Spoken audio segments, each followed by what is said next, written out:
Presenting the transcription feature, Superman. Look, up in the sky. It's a bird. It's a plane. It's Superman. Yes, it's Superman, strange visitor from the planet Krypton, who came to Earth with powers and abilities far beyond those of mortal men.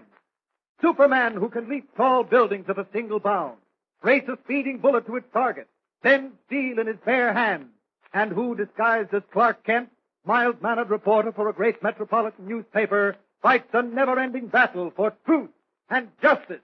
And now to our story. It begins today in the editorial room of the Daily Planet. Clark Kent is putting the finishing touches on a last-minute news release when Lois Lane saunters up to his desk. How do you spell industrious? Huh? Industrious? I-N-D... Oh, I get it. All right, no, I'm not industrious. I'm just knocking this thing out so I can get over to the football game. Incidentally, how about joining me? Are you kidding? No, not at all. When I go to a game, Mr. Kent, I like to be escorted by someone who knows football. I don't want to spend the afternoon explaining it to you. Oh, I think I know enough to get by. At least the sports editor believes I do. He just asked me to cover the game. You cover a football game? Sure. I bet you don't even know the difference between a T formation and a double wingback. Well, now, maybe I'll surprise you. Come along and see. Now, don't tell me you once played football yourself. No, but, well, I didn't think so. It's a little too rough, isn't it? Now, look, do you want to go to the game or don't you? Which game is it? Metropolis University against State College. Metropolis won't have any trouble winning. They're all set for an undefeated season, but it should be a good game to watch anyway. Just to see the terrific Metropolis backfield roll up a big score. Are you trying to tell me State's a pushover? Well, of course. Everyone knows State hasn't a chance. Oh, is that so? Sure. Well, when I went to State College, our team was famous for scoring upsets, and I have a hunch they'll do it today. Well, maybe. But make up your mind. I don't want to be late. Are you coming? Okay, I'll come. But wait just a second. I want to get something out of my desk. Here. This is for you. Huh? What is it? A brand new football rule book. You'll need it. Remember, I'm not going to tell you what the game's all about.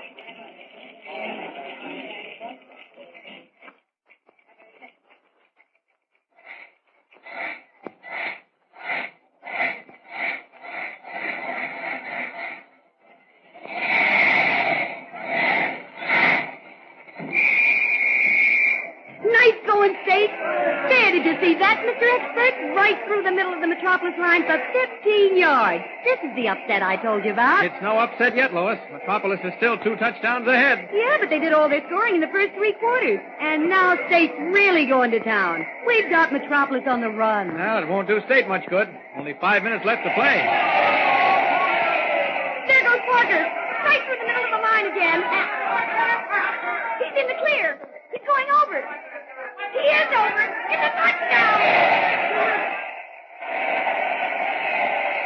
And that makes it 20-13. Here comes the try for the extra point.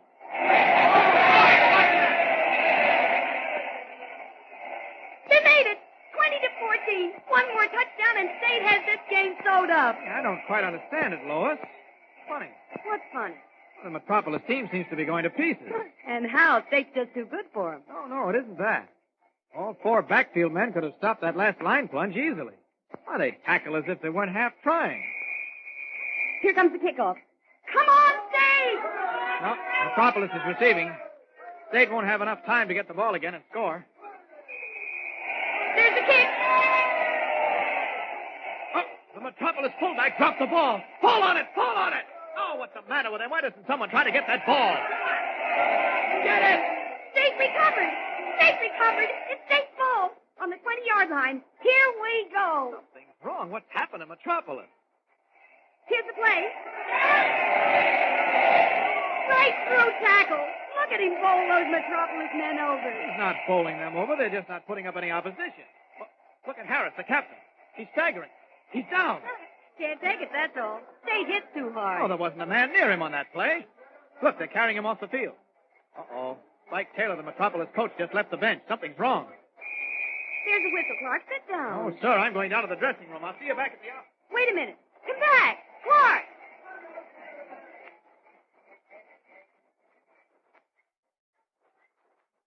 This must be the dressing room door. No, Taylor pacing up and down. He's right. Something is up.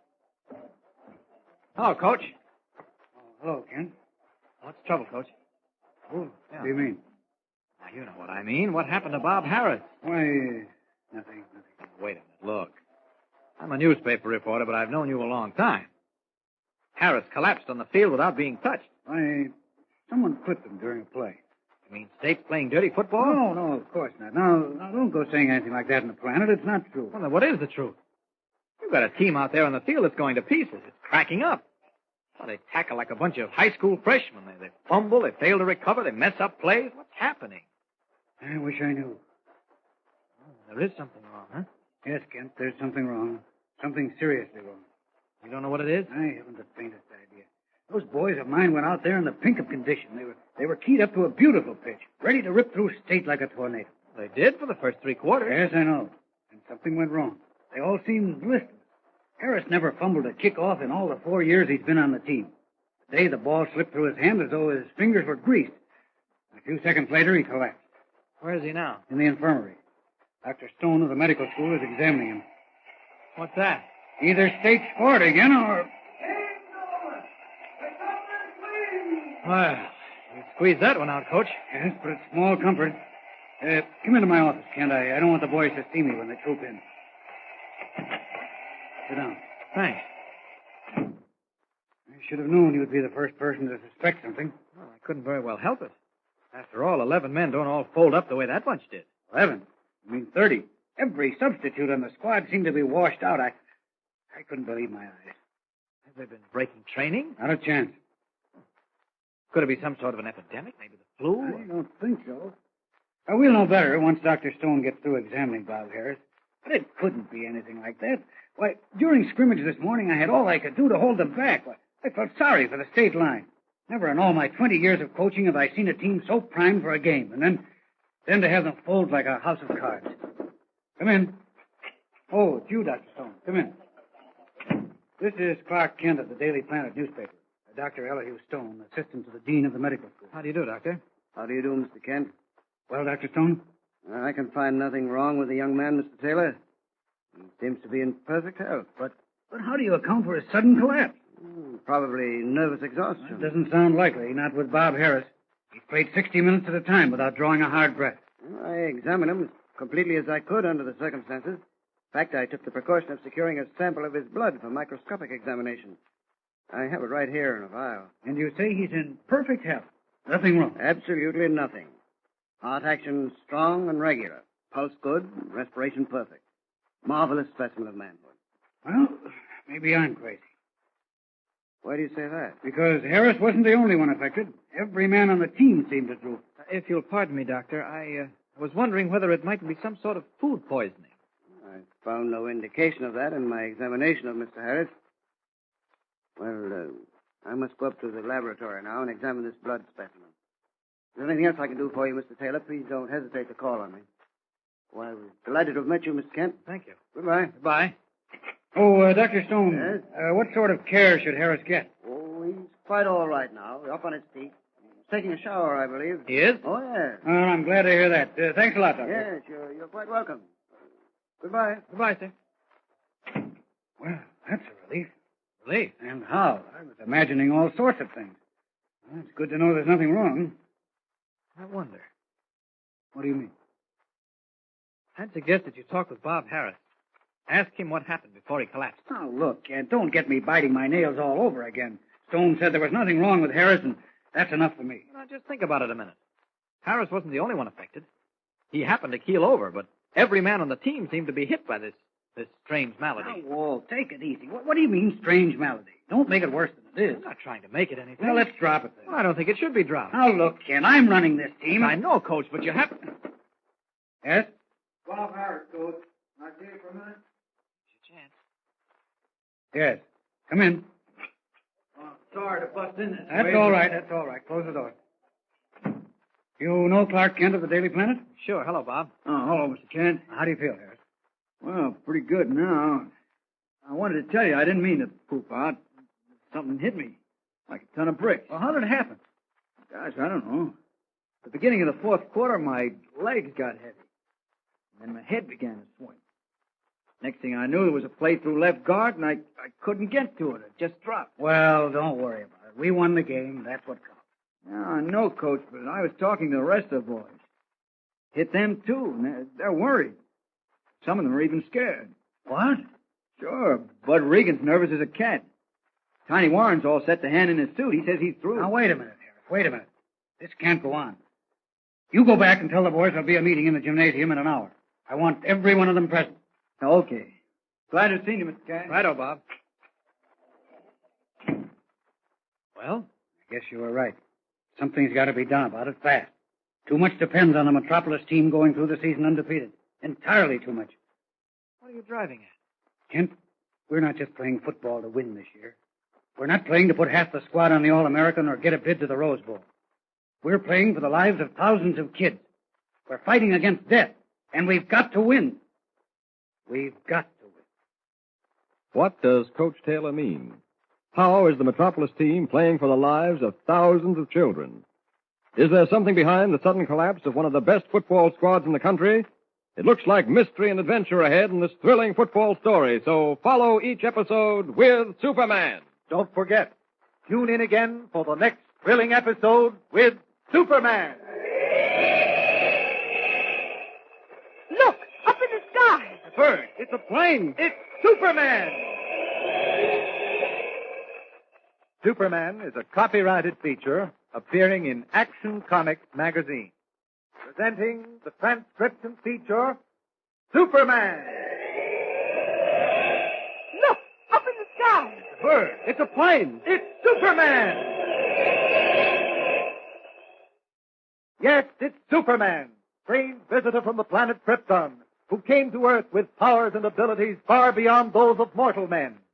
Superman who can leap tall buildings at a single bound, race a speeding bullet to its target, bend steel in his bare hands, and who, disguised as Clark Kent, mild-mannered reporter for a great metropolitan newspaper, fights a never-ending battle for truth and justice. And now to our story. Assigned to cover the Metropolis University State College football game, Clark Kent ran into a puzzling mystery. For some unknown reason, the Metropolis team, leading by 2 touchdowns, went to pieces in the last quarter. When Bob Harris, captain and fullback of the team, collapsed on the field, Kent hurried to the dressing room to question the coach, Spike Taylor. At first, Taylor denied anything was wrong, but finally admitted that every man on the team seemed groggy during the last 10 minutes of play. However, a thorough examination of Harris, the captain, revealed nothing in the way of injury or illness, and Coach Taylor was inclined to dismiss the incident when he learned that 2 of his first-string players were talking of quitting the team. As our story continues today, Kent and Taylor are alone in the latter's dressing room office. Listen. You don't understand, Kent. The Metropolis team isn't just playing to win this year. It's playing for stakes that may mean life or death for thousands of helpless kids. Frankly, I don't understand, Coach. Well, by some miracle, we pulled the game of state out of the fire today.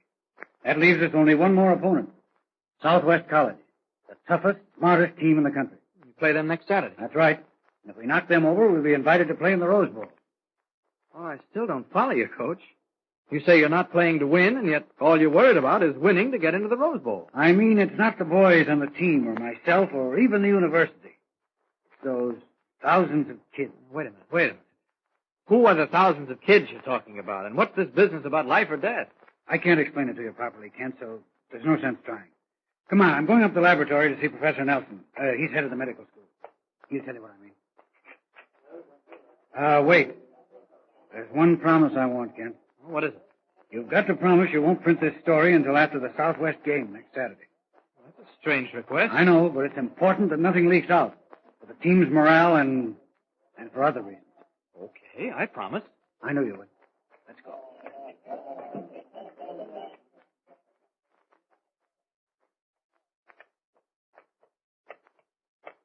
This is the new medical college. It was just completed early this year. One of the finest in the country. Here's the research laboratory. I hope Professor Nelson's in. Boy, did you say laboratory? This place smells and looks like a zoo. Yes, it does. Oh, there's Professor Nelson, a tall man with a white goatee. Professor. Oh, hello, Mr. Taylor. Professor Nelson, this is Clark Kent of the Daily Planet. How do you do, Mr. Kent? How do you do, Professor? Very happy to meet you. Keep quiet, you little devil. This last batch of monks chattered like magpies. I was wondering what you did with cages full of monkeys, Professor. They're rhesus monkeys, Mr. Kent, and we use them for experimental purposes. Oh? One of these days, a little white-faced rhesus monkey is going to be responsible for ridding humanity of its most horrible children's disease. You mean infantile paralysis? Yes, infantile paralysis. Now you see what I meant when I said thousands of lives depend on the team. I called it a matter of life or death. Well, I'm beginning to, but it's still not entirely clear. It will be when Professor Nelson finishes. I'm sorry I interrupted. Quite all right. You see, Mr. Kent, monkeys are a lot like human beings. They have similar nervous systems and suffer a great many of the ailments we suffer. They can contract infantile paralysis. Uh-huh. That's why we use them for experimental purposes. In the hope that by studying their reaction to paralysis, we can be the means of saving human life and limb. But what has all this to do with the Metropolis football team, Coach? Professor Nelson will tell you. Gladly. It takes a great deal of money to maintain a scientific laboratory such as this is, Mr. Kent. Yes? Right now, we need more microscopes, more centrifuges, more equipment of every kind. We could use a larger staff of research work. Oh, yes. And more monkeys. They cost money, too. Well, I still don't see the connection between all this and the football team. It seems a little far-fetched. Not at all, Kent. Wait. I was just about to explain the connection, Mr. Kent. Last year, David Leslie Richards, the millionaire gold mine owner, passed away. Oh, yes, I remember. He left some money to the university, didn't he? Yes, quite a lot. Mr. Richards was a graduate of Metropolis, and his will bequeathed the university $3 million to be used specifically in building up a completely equipped medical research laboratory. Well, that $3 million should have taken care of everything. It will, Kent, if we can get it.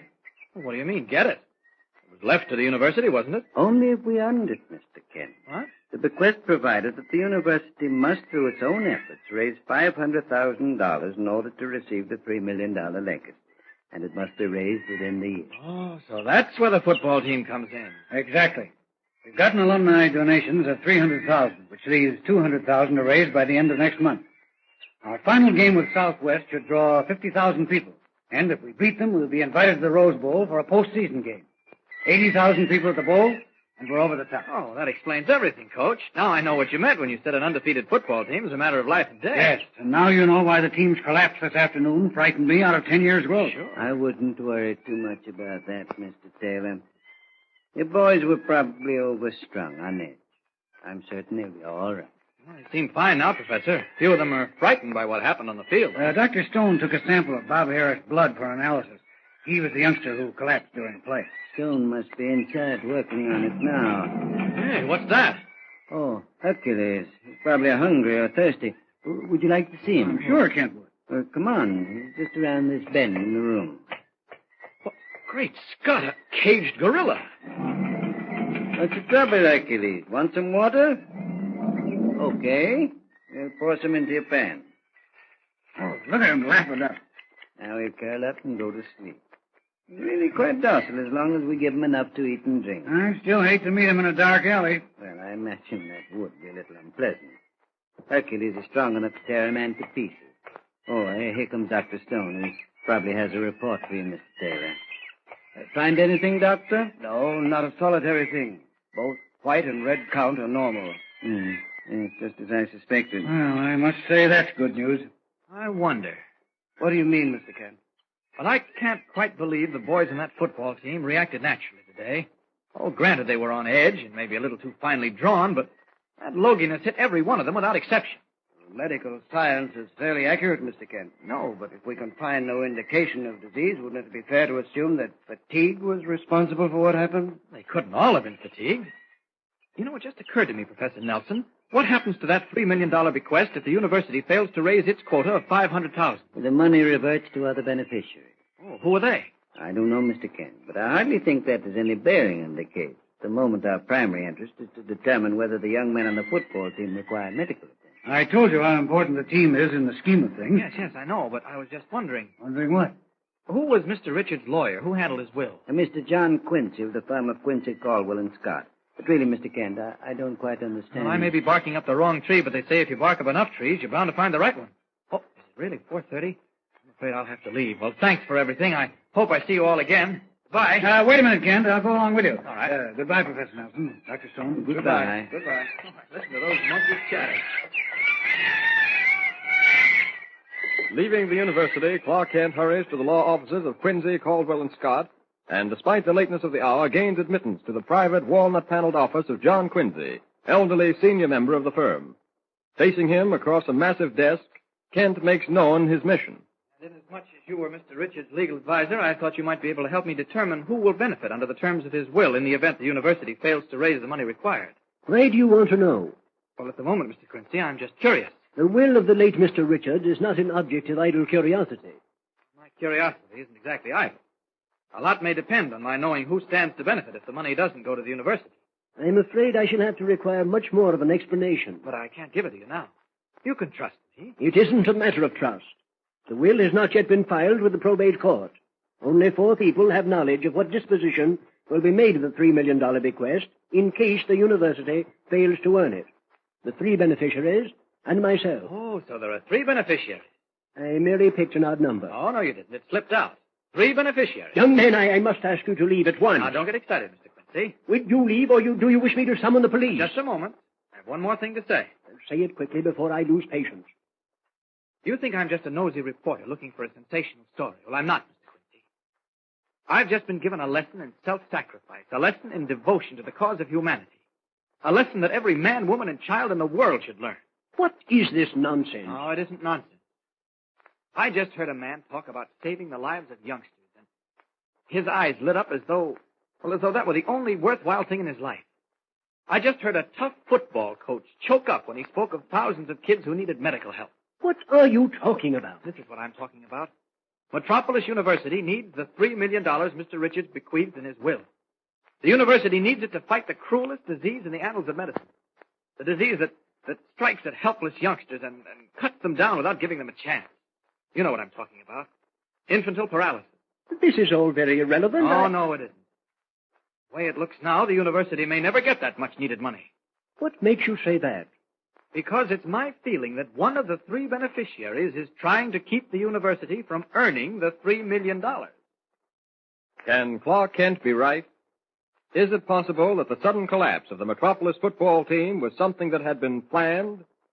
If Kent is on the right track, what can be done to protect the players for the last and most important game of the season, only a week away? There's going to be excitement both on the field and behind the scenes, so follow the story with Superman. Don't forget, tune in again for the next thrilling episode with Superman. Look, up in the sky. It's a bird. It's a plane. It's Superman! Superman is a copyrighted feature appearing in Action Comics magazine. Presenting the transcription feature, Superman. Look, up in the sky. It's a bird. It's a plane. It's Superman.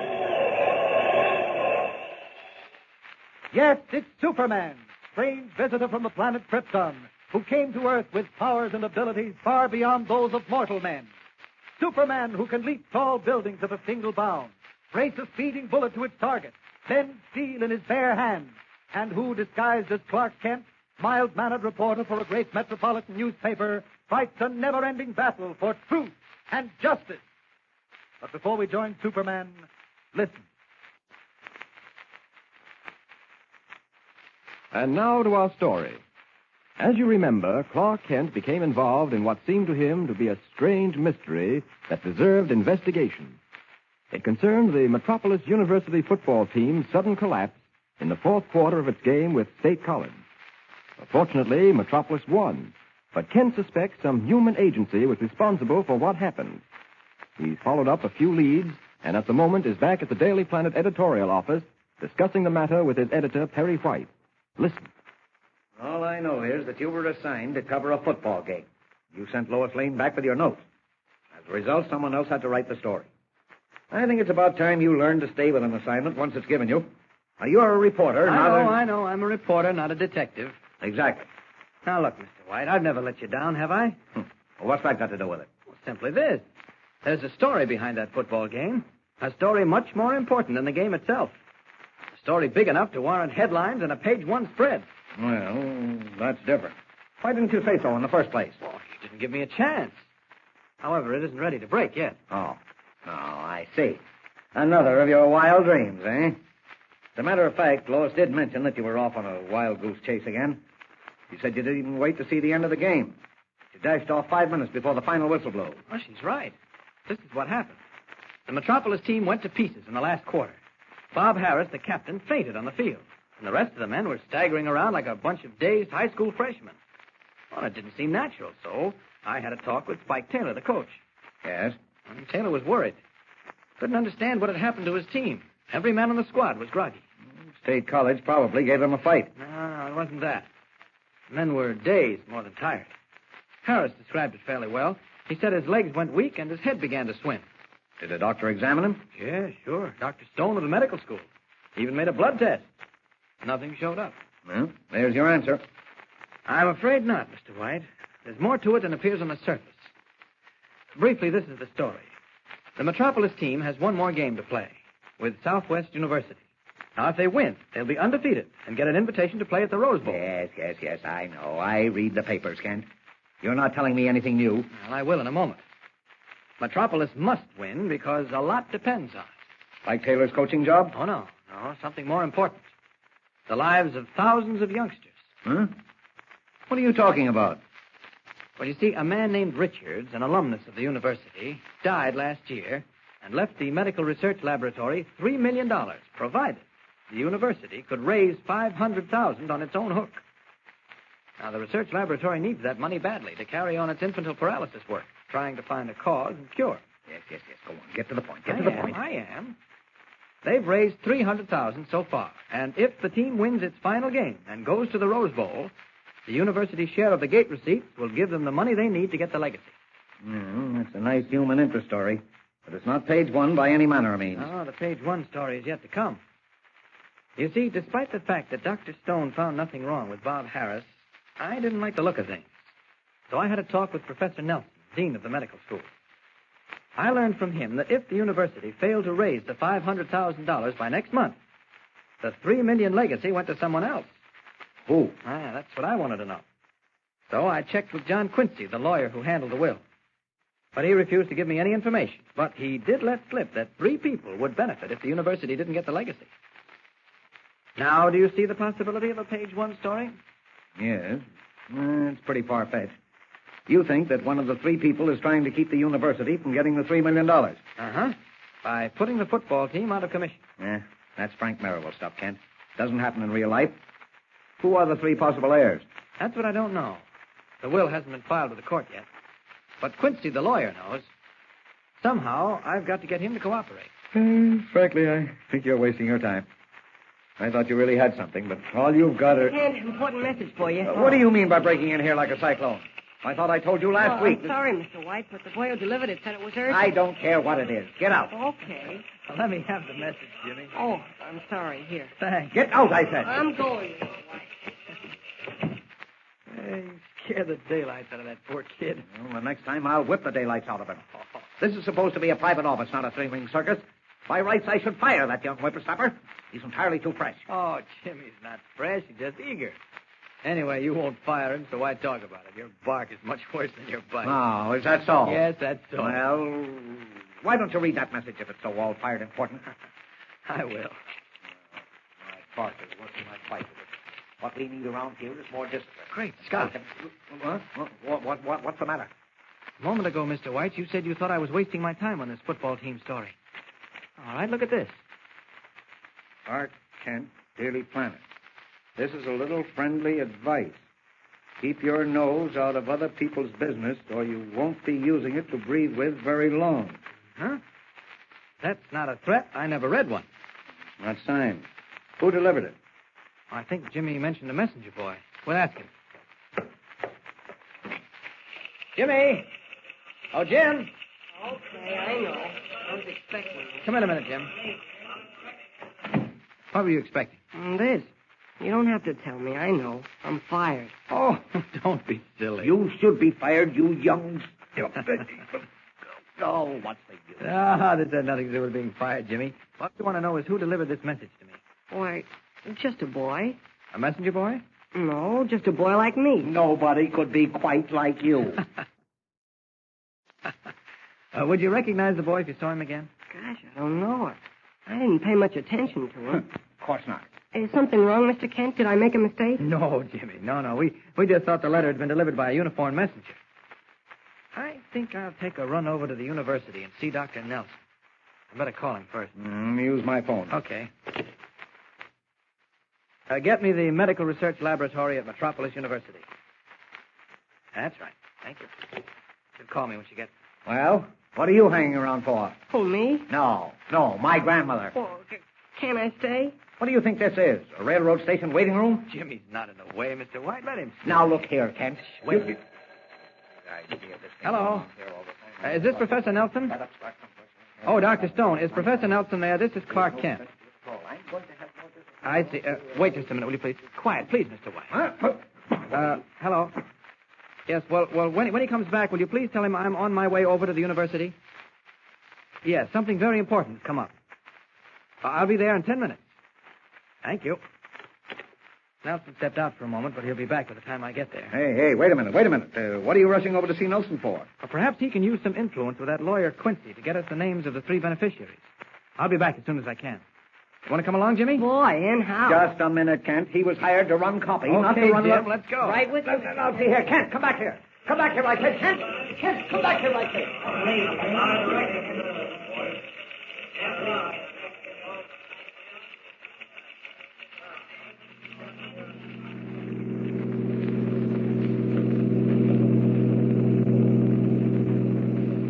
Mr. White's going to be mad as a wet hen.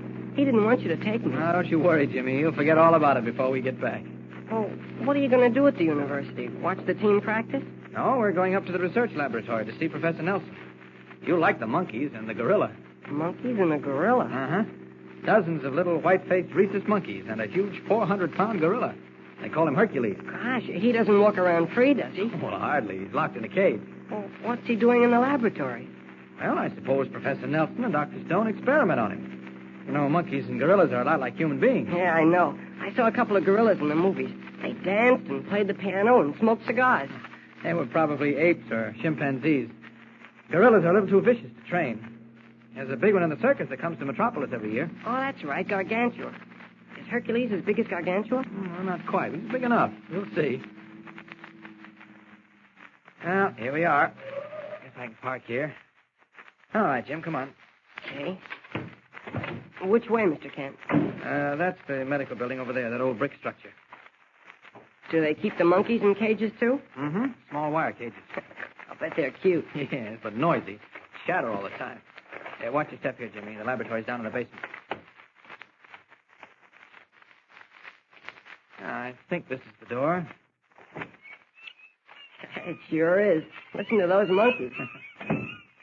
Where's Hercules, the gorilla? He's in a cage around that bend in the room, Jim. Doesn't seem to be anybody here. Professor Nelson? Maybe he's out to dinner. No, Dr. Stone said he was coming right back. I told him I'd be over in 10 minutes. Can I see the gorilla, Mr. Kent? Sure, of course you can. He's right around that bend. Oh, I know, but if you'd come too, There's nothing to be afraid of, Jimmy. He's in a cage. Okay. Professor Nelson? Dr. Stone? That's funny. There's a soul here. I wonder whether we got... Help! Help! Jimmy! What's the matter? Help! Jimmy!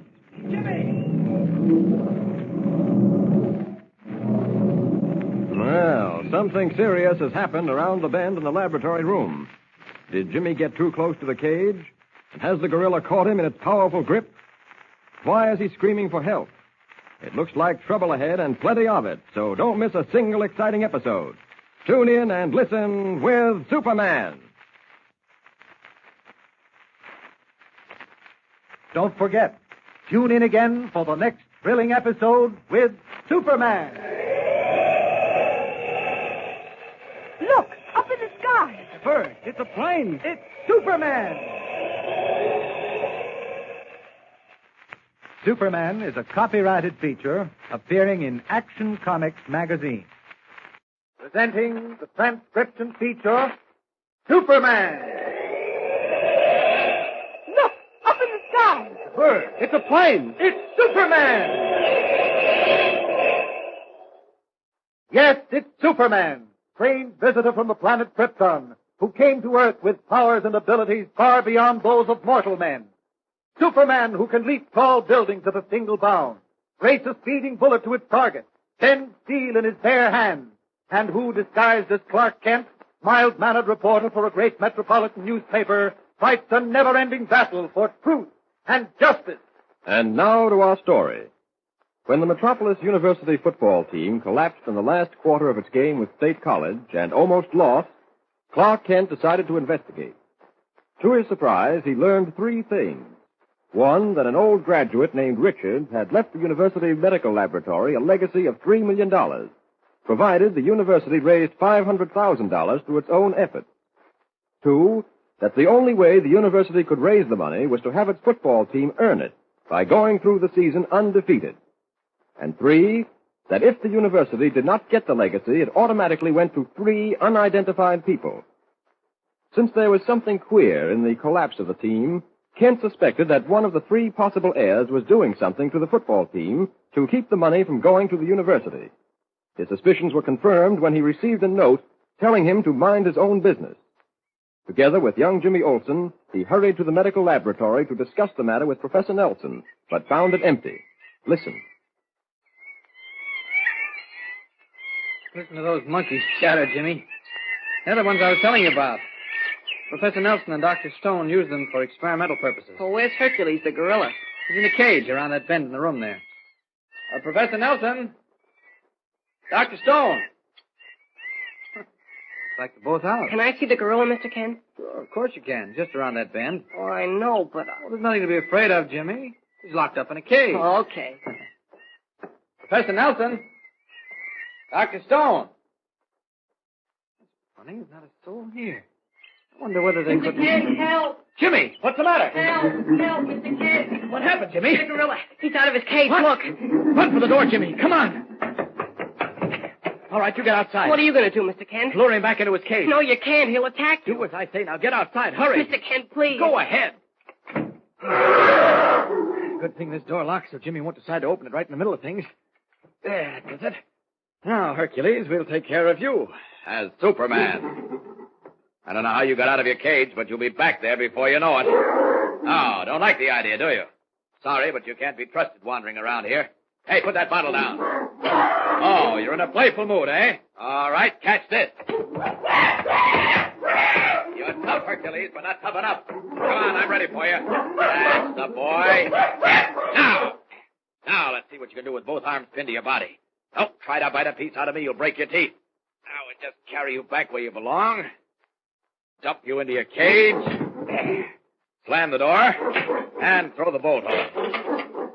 Shaking those bars won't do a bit of good, Hercules, old boy. You might just as well calm down. Wonder how you managed to get out. That bolt couldn't have slipped. Mr. Kent. What? Mr. Kent. Oh, sounds like Professor Nelson. Clark Kent is going to have a tough time explaining how he got that 400-pound gorilla back into his cage without any casualties except that broken bottle. Mr. Kent, open up. Just a moment. Kent, are you all right? Mr. Kent. Oh, everything's okay. There's nothing to worry about. The gorilla, he's back in his cage. What? I'll tell you all about it. But how? I'll tell you all about it. Jimmy, did you round up this rescue party? Sure, the minute you locked the door, I ran out to the campus and yelled at the top of my lungs. You certainly got a crew together fast. Now, thanks very much, boys, but our friend Hercules is safe and sound in his cage. Oh, boy. Well, thanks for coming out. Come on in, Professor. You too, Jimmy. Ah, you gave me a couple of very uneasy moments, Kent. Not to mention the uneasy moments Hercules gave me. I must have a look at him. Oh, he's all right now. Oh, look out for that shattered bottle, Professor. Hercules threw it at me. Fortunately, he's no big league pitcher. Gosh, I don't understand how you got him back in his cage, Mr. Kent. Well, there he is, curled up in a corner, looking as though butter would melt in his mouth. Something's wrong with him. Hmm? That side of his jaw is terribly swollen. Jaw. Oh, is it? That's funny. Did you hit him with something, Mr. Kent? Who, me? Oh, no. I didn't get that close. How did you force him back into his cage? Why, just by shouting at him and waving my arms. I don't quite understand this. Wasn't there anyone in the laboratory when you and this young man entered? No, not a soul. Jimmy wanted to see Hercules, so he walked around to the cage. And what did you find, Jim? Oh, the door was wide open, and Hercules was coming out. All I could do was scream and run. Oh, Professor Nelson. Yes. But good heavens, so what happened? Nothing, Doctor. Well, they said the gorilla was loose. Yes, but Mr. Kent frightened him back into his cage. He seems all right now, save for a swollen jaw. Well, I walked over to the faculty club to tell you that Mr. Kent had called to say he'd be here in 10 minutes. Oh, I see. That's why the laboratory was empty. But how did Hercules get out of the cage? I don't know. You say the door was ajar, Mr. Kent? Was it, Jimmy? You mean wide open, yes. I suppose. Couldn't have slipped. Well, we can be thankful nothing serious happened. You owe Mr. Kent a debt of gratitude for having sufficient presence of mind to lock the door and tackle the animal single-handed. It's taken a lot of courage. Amazing courage. Frankly, there wasn't time to think about it. It should teach us a lesson, Dr. Stone. Never to leave the laboratory on guard. Well, I'm sorry, sir, but it's wholly my fault. Dr. Stone, when did you see Hercules last? I mean, before you went in search of Professor Nelson. Well, now, let me think. I gave him water a few minutes before you called. I remember it distinctly because I was interrupted by the training table cook. The training table cook? Yes, Mr. Taylor, the football coach, sent him up with a sample of some canned salmon that was to be served to the team last Friday night. I presume Mr. Taylor thought it might have been responsible for mild cases of ptomaine. Well, did anyone else visit the laboratory? Just one of my students, McCoy. He delivered a paper that was overdue. Kent, you're not insinuating that someone released Hercules deliberately, are you? It wouldn't surprise me, Professor Nelson. After all, there is a limit. Well, maybe you won't think so once you've read this note. I received it at the Daily Planet office about a half hour ago. Read it. Kent, Daily Planet. This is a little friendly advice.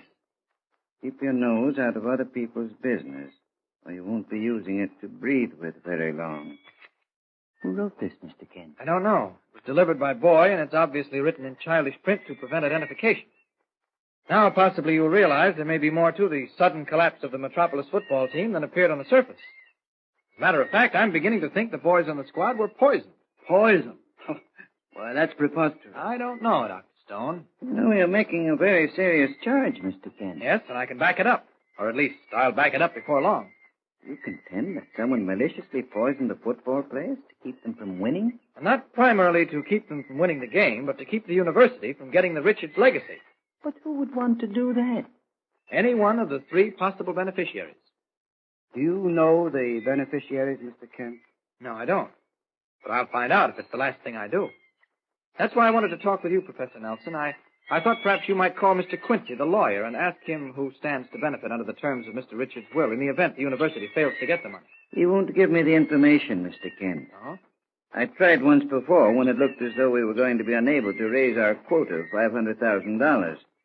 I thought I might appeal to the beneficiaries to waive their rights. Mr. Quincy refused to cooperate. Well, all right. We'll have to make use of another method. Come on, Jimmy. Where are you going, Kent? To see Mr. Quincy. It's after office hours. He won't be there now. Well, he may be.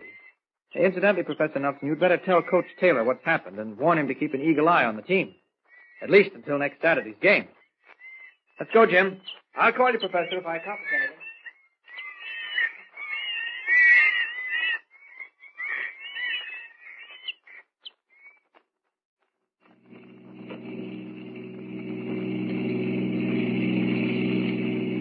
Do you really think the lawyer will be at his office now, Mr. Kent? It's almost 6 o'clock. Nothing like trying, Jimmy. Now, I'll park here. Now, you sit tight and wait for me. The office building's just around the corner. I'll be back in a few minutes. Okay. Can I turn on the radio? Sure. Quincy refused to give Clark Kent any information, but he might have more respect for Superman. Now, let's see. This is the building. His office is on the 14th floor, facing rear. Good thing I took notice of that when I visited him Saturday. I'll just duck through this alley. I don't like to have to do things this way, but if I can help the university get that legacy, it's justified. All right, here we are. 14th floor, corner window, rear. Up! Up! There we are. The office. Pitch dark inside. Up with the window. And inside. Now, I imagine he must keep his copies of wills in his safe. Hate to have to ruin a good safe by ripping the door out. But the lives of thousands of boys and girls are worth more than the finest safe ever built. Now, where is it? Over here? No, it's a filing cabinet. Oh, wait a minute. It probably has a wall safe. Must be behind this big picture here. Yes, of course, there it is. Now, I'll just yank the door out and see whether I can find Richard's will. Here goes. Don't move. What? Or I'll shoot. Who has been lurking in the darkness of the lawyer's office? Whose voice is it that issued the order, don't move or I'll shoot? Will Kent, even as Superman, be able to get the Richards will now that he's been caught in the act? Don't forget to be with us for the next episode when things begin to happen fast and furiously. Tune in and listen with Superman. Don't forget, tune in again for the next thrilling episode with Superman. Look, up in the sky. It's a bird. It's a plane. It's Superman. Superman is a copyrighted feature appearing in Action Comics magazine. Presenting the transcription feature, Superman. Look, up in the sky. It's a bird. It's a plane. It's Superman. Yes, it's Superman, strange visitor from the planet Krypton, who came to Earth with powers and abilities far beyond those of mortal men. Superman who can leap tall buildings at a single bound, race a speeding bullet to its target, bend steel in his bare hands, and who, disguised as Clark Kent, mild-mannered reporter for a great metropolitan newspaper, fights a never-ending battle for truth and justice. And now to our story. When Metropolis University received a bequest of $3 million to develop its medical research laboratory, there was a string attached to the generous gift. The university, in order to get the money, had to raise $500,000 of its own. There is only one possible way of raising it, by having the football team win every game and receive an invitation to play at the Rose Bowl. But Clark Kent has discovered that someone is trying to make the team go to pieces and lose its last game with Southwest University next Saturday. He feels certain it must be one of the three people who will inherit the $3 million if the university fails to get it. In order to find out who these three people are, he has entered the office of John Quincy, the lawyer who wrote the will, as Superman, and is about to open a wall safe to look for the document when a voice barks a command out of the darkness. Don't move, or I'll shoot. Stay where you are while I turn on the light. There, that's better. Who are you and what are you doing in my office? Just paying you a little social call, Mr. Quincy. If I were you, I'd put that revolver away. Your hand is shaking. Evidently, you're not accustomed to pointing a gun. Never mind about me. I presume you realize you've been caught in the act of burglary. What is that outlandish costume you're wearing? Oh, just a little get-up of my own. But we're wasting time. Put that gun up. What do you take me for, a fool? How did you get in here? Through the window. Don't be flippant. Answer my question. I did, through the window. You won't be so cocky once the police start working on you. We'll worry about that later. Are you going to put that gun up? Of course not, and don't move or I... Or you'll what, Mr. Quincy? Give me that revolver. Oh, no. We'll just break it, drop the bullets into this waste paper basket, and toss it into a corner. There we are. Now, open that safe. Are you mad? I said open that safe. All right, I'll open it. There's nothing of value in there. Open it. Quickly. Yes. There you see. Only legal papers. No money. I'm not after money. Give me Mr. Richards' will. What? You heard me. Mr. Richards' will. No, I can't. Now, look, Mr. Quincy. I'm not fooling. You recall how I got rid of your gun. I can get rid of you just as simply. No, please don't. I'll give it to you. Very well. Here. Thank you. I haven't time to read through it. On what page does it name the 3 beneficiaries in the event Metropolis University fails to claim its legacy? Well? Page 4. Page 4. Page 4. Yes, there it is. Yeah. For any reason whatsoever, the trustees of the aforesaid Metropolis University would fail to make their quota in raising the aforementioned $500,000.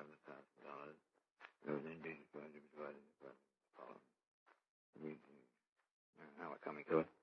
Equal parts of the aforesaid bequest of $3 million shall be bequeathed to the following: Andrew C. Clark, my half-brother, George Kane, my nephew, and the Cedar Crest Sanatorium at Mount Carteret. So those are the 3 beneficiaries, eh? Yes, but why are you interested in them? What business is it of yours? You'll learn in time. Where is Andrew C. Clark, Mr. Quincy? Well, he lives on a cattle ranch in Montana. I see. And George Kane? I don't know.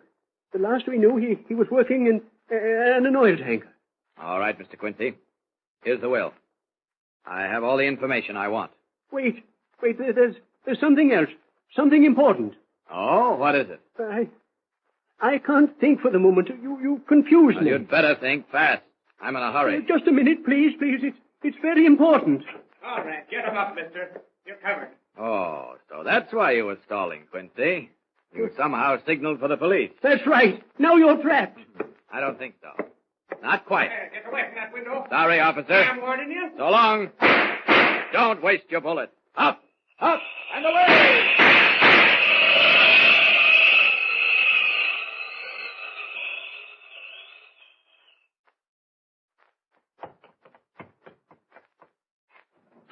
All right, hold on, Jimmy. Got to get going fast. Oh, gosh, what happened, Mr. Kent? I'll tell you later. There we are.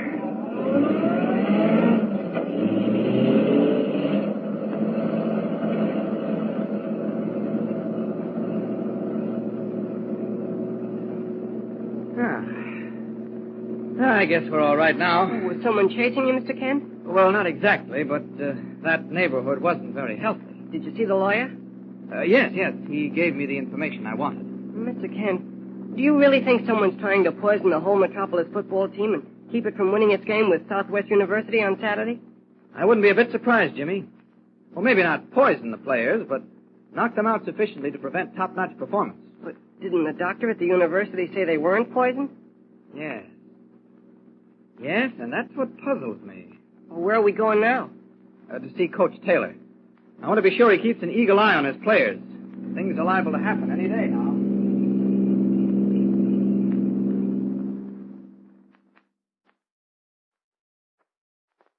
Come into my office, Kent. We'll be more comfortable. Well, where's young Jimmy? Oh, he wanted to watch the men at the training table. I told him he could. You don't mind, do you? Oh, not at all. Sit down. Thank you. Professor Nelson told me you're hot on the trail. Not as hot as I'd like to be. You really think someone's behind all this? I don't have to think. I know. The boys have been perfect, every one of them. We had a beautiful workout this afternoon. Yes, I know, but today's only Monday. We've got 5 days to go before the game with Southwest. Don't mention it. You'll put a hex on us. I'm afraid the hex is on. We'll have to lift it before Saturday. Now, look, here's the situation. Under the terms of Richard's will, if the university doesn't get the $3 million, other beneficiaries share it. Oh, I know that, but who are the beneficiaries? Richard's half-brother, a man named Clark, a nephew of his named George Kane, and the Cedar Crest Sanatorium at Mount Carteret. And you think one of them is trying to put the skids under the football team? Exactly. I haven't checked Clark and Kane yet, but I will first thing in the morning. Well, I hope you're wrong, Kent. Personally, I'd like to forget the entire matter. All I ask for is a victory against Southwest, an invitation to the Rose Bowl, and we're set. That'll mean going over the top in our drive to raise that $500,000. And there'll be nothing else to worry about. Well, it sounds swell, Spike, but it isn't that easy. You probably heard what happened at the research laboratory early this evening. You mean about the gorilla getting loose? Yes. I didn't mention it to anyone, but that looked as though it were deliberate. What? You mean someone let Hercules out of his cage? Uh-huh. Well, now, wait a minute. That doesn't make sense. Why would anyone free a 400-pound gorilla? For one of two reasons. Either to get rid of me and stop my investigation, or to create a panic that would take everyone's attention off the football team? I don't know, Kent. That's carrying things a little too far. After all, if you hadn't been lucky, that hairy beast might have torn you and a dozen others to pieces. No question about it. Why? Why, that's murder. There are some people who don't stop at murder, Coach. I know, but after all, this isn't a racket someone's running. We're not mixed up with gangsters. Come in, come in. Mr. Kent, he's poisoning the players. Stop him. What are you talking about, Jimmy? Don't let them drink the milk. It's poison. What milk? The milk they're putting on the training table. It's poison. Good grief. You stay here. I'll be back. Jimmy, what's this all about? Oh, wait till I catch my breath. Don't drink any of that milk tonight. Take it back to the kitchen, Joe, and dump it. You heard what I said. Dump it, Joe. If this is a joke, Jimmy, it's a bad one. Oh, no, it's no joke. All right, now. What made you say the milk was poisoned? I saw the cook putting poison in the pitchers. What? Where is he? Wait a minute, Kent. Now, start from the beginning, Jimmy. Well, I went into the kitchen to sort of look around, and I noticed the cook standing over the milk pitchers. Yeah? Well, I watched him carefully. He took a bottle full of some sort of medicine and poured a teaspoonful of the stuff into each pitcher. Sure, Jimmy? Oh, I'm positive. I'm going to get that cook. Now, take it easy, Kent. Why? I don't want the boys to know anything about this. We've got to keep it quiet. Oh, yes. They're just about finished with dinner now. They'll be leaving in a few minutes. All right. Who is this cook, Spike? His name is Dorf. He seemed like a pretty nice guy. Dorf, eh? How long has he been here? Since the beginning of the football season. Yeah? He used to cook on a boat. What did you say? I said the last job he had was cooking on a boat. What kind of a boat? No, a freighter, I guess. Freighter. Well, what's the difference? Well, there's plenty of difference. George Kane, according to last reports, was working on an oil tanker. Who's George Kane? I told you. One of the beneficiaries. One of the people who stand to make $1 million if something happens to the Metropolis team. Kent, do you think Dorf might be George Kane? I wouldn't be a bit surprised. Oh, the boys are finished. They're going upstairs. We can go into the kitchen now. Come on. Can I come, Mr. Kent? Yeah, sure, Jimmy. All right. Take it easy. Don't want to frighten him. Now, he's liable to pick up a knife. Maybe you'd better let me go first. No, I'll handle it. Now, you keep well back, Jimmy. Yes, Mr. Taylor. I'll open the swinging doors. All set? Yes. Let's go. Look here, Dorf. We want to... Well, I'll be. Spike, it looks as though we got here too late. Dumbfounded, Clark Kent and Coach Spike Taylor stare at the empty kitchen. Dorf, the cook, is gone. Only one chilling thought races through their minds. Has he already done enough damage to ruin the team for Saturday's game, or did Jimmy catch him in the nick of time? What will be the outcome of this newest development? Don't miss the next exciting episode. Tune in and listen with Superman. Don't forget, tune in again for the next thrilling episode with Superman. Look, up in the sky. It's a bird. It's a plane. It's Superman. Superman is a copyrighted feature appearing in Action Comics magazine. Presenting the transcription feature, Superman. Look, up in the sky. It's a bird. It's a plane. It's Superman.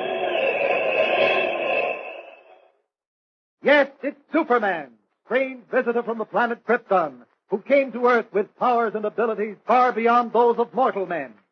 Superman who can leap tall buildings at a single bound, race a speeding bullet to its target, then steel in his bare hands, and who, disguised as Clark Kent, mild-mannered reporter for a great metropolitan newspaper, fights a never-ending battle for truth and justice. And now to our story.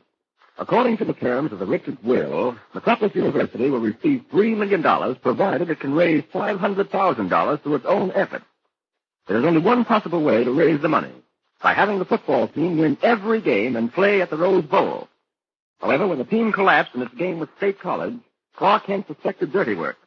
As Superman, he discovered who would benefit under the terms of the will if the university did not get the $3 million.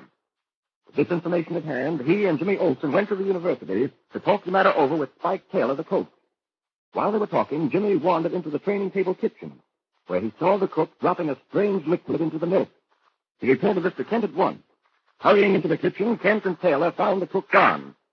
After sending Jimmy home, they retired to Taylor's office, where we find him now. Listen. There's only one thing to do, Coach. Find that cook. What's his name again? Dorr. Sam Dorr. Yes, Dorr. I can't picture him attempting to poison the boys on the team. He just isn't the type. What's that got to do with it? Chances are he's using an assumed name. Didn't you tell me the last job he had was cooking on board a ship? Yes. Well, I told you what I learned from Quincy, the lawyer who handled Richard's will. One of the beneficiaries who'll inherit a cool $1 million if the university doesn't get the money is George Kane, the nephew. According to Quincy, the last heard from Kane, he was working on an oil tanker.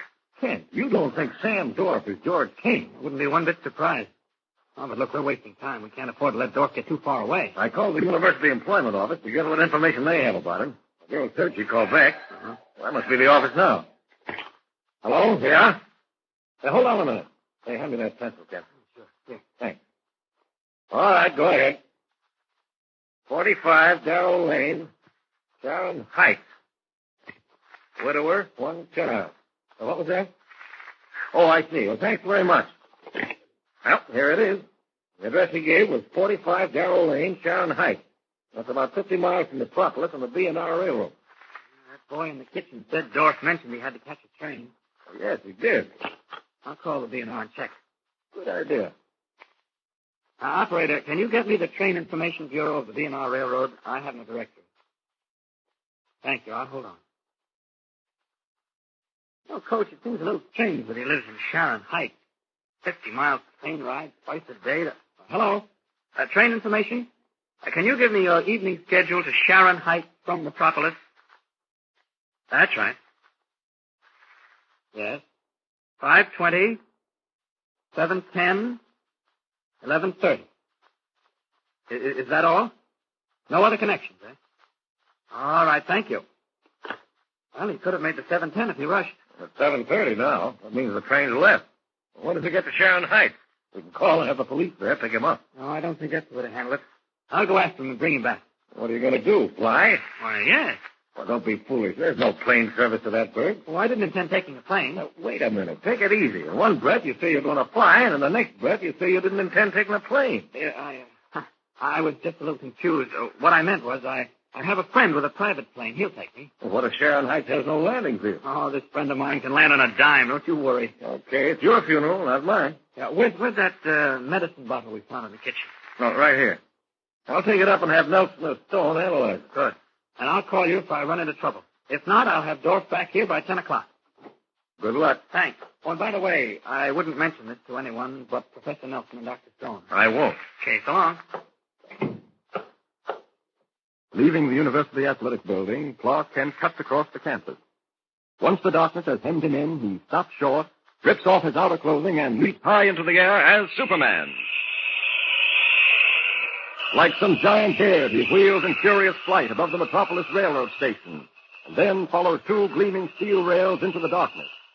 Soon his sharp ears pick up the distant wail of a locomotive whistle. His amazing eyes spot puffs of gray smoke below him. Swooping down, he lands gently on the roof of a swaying coach, drops to the iron platform between the cars, and in a moment has covered the brilliant costume of Superman with the disguising business suit of Clark Kent, reporter. Opening the door, he enters the car like any other passenger.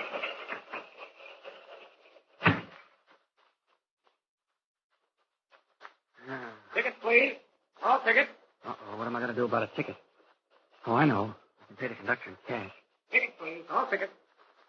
See anyone fitting Taylor's description of Dorff in this car? Chances are he's in a smoker.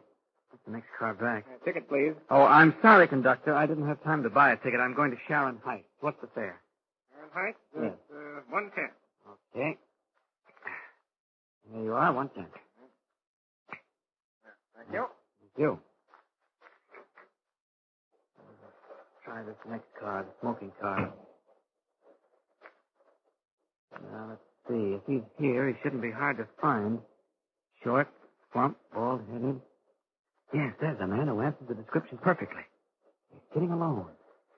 I'll join him. Pardon me, is this seat occupied? No. Thank you. This train goes to Sharon Heights, doesn't it? Yes, next stop. Oh, really? Well, must be an express. Yes, only 2 stops from Metropolis. Oh, fine. Do you live in Sharon Heights? Yes. I've never been there. Is it a small town? Not so small. There is very fine hospital in Sharon Heights. Oh? Children's hospital. Interesting. Very interesting. Oh, yes. Fine hospital. You know, I think I've seen you someplace before. Your name is Kane, isn't it? George Kane? No, you have made a mistake. My name is Dorf. Samuel Dorf. Funny, I was sure you were George Kane. No, always I have been Samuel Dorf. Well, I'm still sure I've seen you someplace. Where could it have been? I don't know, mister. I don't go many places. Do you work in Metropolis? Yes, at the university. Metropolis University? Yes. I cook for football team training table. Oh, that's where I've seen you. I'm a close friend of Spike Taylor, the coach. Oh, yes, Mr. Taylor, fine fellow. You know Professor Nelson in laboratory and Dr. Stone? Why, yes. Oh, both fine fellows. Professor Nelson and Dr. Stone. Well, I got to get off here. I'm getting off, too. Well, it wasn't a very long ride. No, only 1 hour. This is fast train. Some trains take hour and 40 minutes. Uh-huh. Well, here we are. Watch the step now. Right. So this is Sharon Heights, huh? Everything seems closed up. Yes, all except hospital. Good night, mister. Which way are you going? I walk up the hill. Oh, well, I'm going that way, too. I'll keep you company. Fine. Yeah, I don't see a soul around here. No, everybody go to bed early in Chatham Heights. You come out here every night? Oh, no. Just once a week. It costs too much to ride the train every night and in the morning, too. Yes, I should think so. But you won't have to worry about that anymore, Dorf. What do you mean? Hey, why do you hold my arm? This is as far as we go. No, I go to top of hill. No, I'm afraid not. You're coming back to Metropolis with me. You talk crazy, mister. Drop the innocent act, Dorf. It doesn't work any longer. Let go my arm, please. You heard what I said, didn't you? We're going back to Metropolis. Let go, I said, mister. You make me mad. That won't help you a bit. Are you coming along quietly, or do I have to... Oh, you want to fight?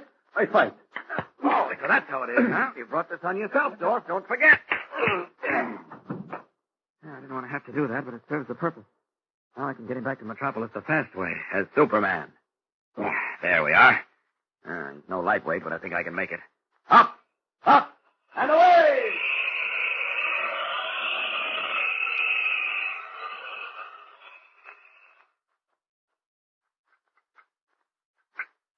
How is he, Professor Nelson? He'll be all right, Mr. Taylor. Bad contusion on the jaw, but that ice bag relieves it. Pulse all right, Dr. Stone? Yes. Normal. Kent, you made a horrible mistake. This man Dorf is as innocent of wrongdoing as you or I. No, but everything pointed to him. Jimmy saw him pouring that liquid into the milk pitcher. But I've told you, Mr. Kent, that was vitamin B1 compound. Dorf had orders to put it in the middle. There was no way of knowing that. And then his sudden departure. I could have told you where he was going.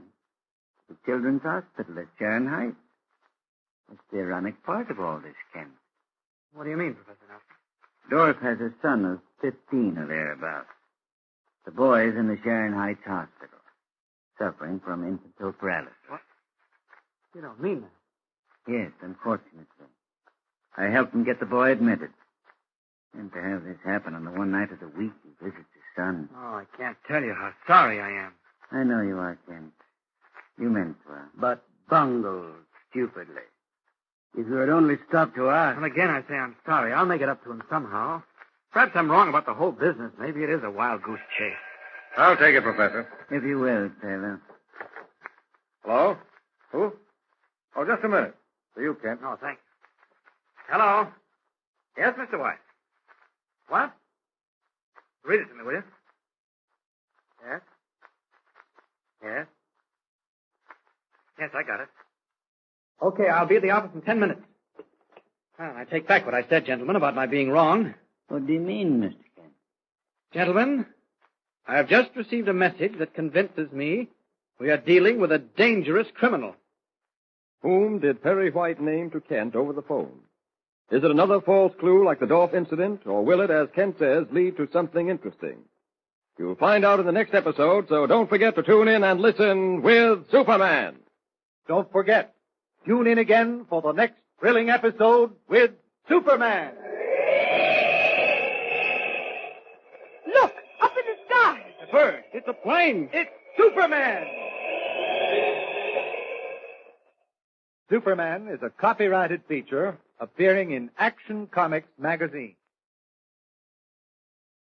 Presenting the transcription feature, Superman. Look, up in the sky. It's a bird. It's a plane. It's Superman. Yes, it's Superman, strange visitor from the planet Krypton, who came to Earth with powers and abilities far beyond those of mortal men. Superman who can leap tall buildings at a single bound, race a speeding bullet to its target, bend steel in his bare hands, and who, disguised as Clark Kent, mild-mannered reporter for a great metropolitan newspaper, fights a never-ending battle for truth and justice. And now to our story. Convinced that someone is attempting to cause the collapse of the Metropolis University football team to prevent it from winning its final game with Southwest, Clark Kent has investigated every possible angle. As Superman, he followed the training table cook, Sam Doff, after young Jimmy Olsen had seen Doff put some medicine in the milk pitchers intended for the members of the team. But the portly cook turned out to be a false lead. Disappointed, Kent was about to give up when he received a call from editor Perry White, reporting a new development. As our story continues today, Kent is back at the Daily Planet in Editor White's office. Listen. Here's the note I told you about over the phone, Kent. Read it. Okay, Mr. White. Clark Kent, you will meet me at the Cedar Crest Sanatorium at midnight tonight. I will give you some interesting information. Signed, Dr. Wilson. What's the Cedar Crest Sanatorium? It's one of the beneficiaries under the terms of Mr. Richards' will. Where'd you get that information? I got it tonight from John Quincy, the lawyer who drew the will.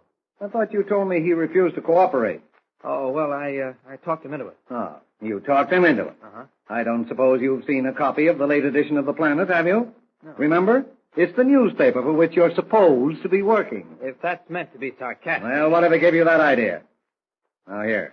Take a look at the front page, left-hand column. Costumed burglar defies gravity. Red-caped second-story man leaps out window as police guns blaze. What is this? Go ahead, read further. A man with wings visited Metropolis today, broke into the 14th floor offices of John Quincy, senior partner of the law firm of Quincy, Gardner and Scott, forced Mr. Quincy to open his wall safe, and then amid a hail of police bullets, calmly leaped out of the open window and vanished from sight. Oh, that sounds like a fairy story. Yes, doesn't it? But it isn't, Kent. There were 3 eyewitnesses, Quincy and 2 cops. Now, look, Mr. White, in the first place, anyone who jumped out a 14th floor window would have to be picked up off the ground with a vacuum cleaner. And that's what has the police running around in circles, tearing their hair. That's what nobody can understand. In the second place, why would anyone break into an office dressed in a red cape and blue tights? Who said anything about blue tights? Why, I saw it mentioned in the story. Oh. Well, maybe that kid is right. What kid? Jimmy Olsen. He says it was Superman. Jimmy would. Well, it really doesn't matter now. This message is far more important. I'm going to keep that midnight appointment. And I'm going with you. Well, that's not at all necessary, Mr. White. You don't like to stay out late. Don't you worry about what I like or don't like. I said I'm going with you. Okay, you're the boss. I wish you'd remember that more often. Now, come on, it's 10:30. It'll take us an hour to get there. I'm ready. We'll take my car.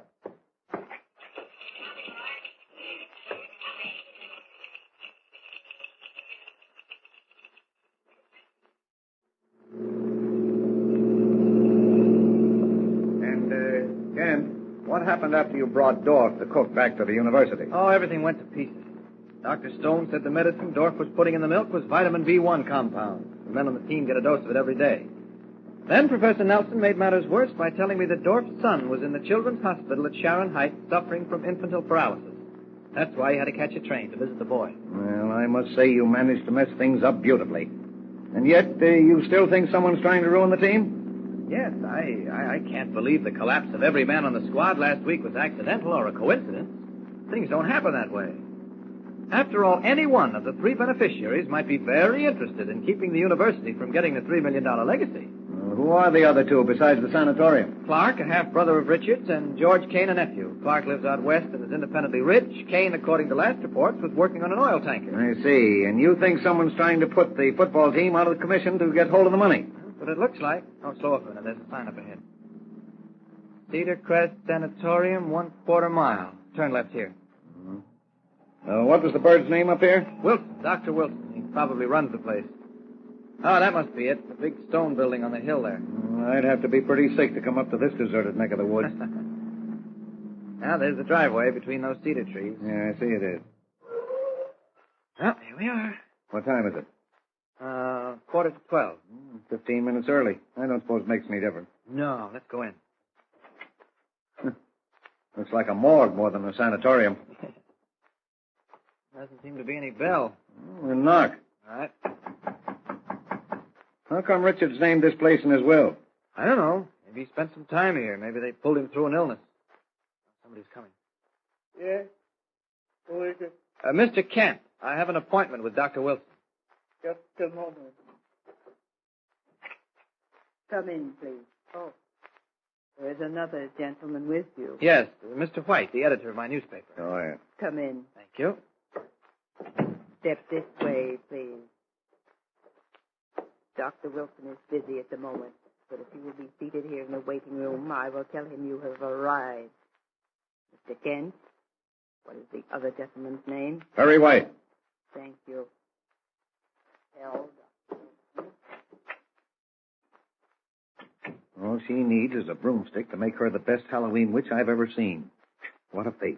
She can't help her face, Mr. White. I suppose not. I'd hate to bump into her on a dark night. Scare the living daylights out of me. Notice her eyes? Look like little black shoe buttons.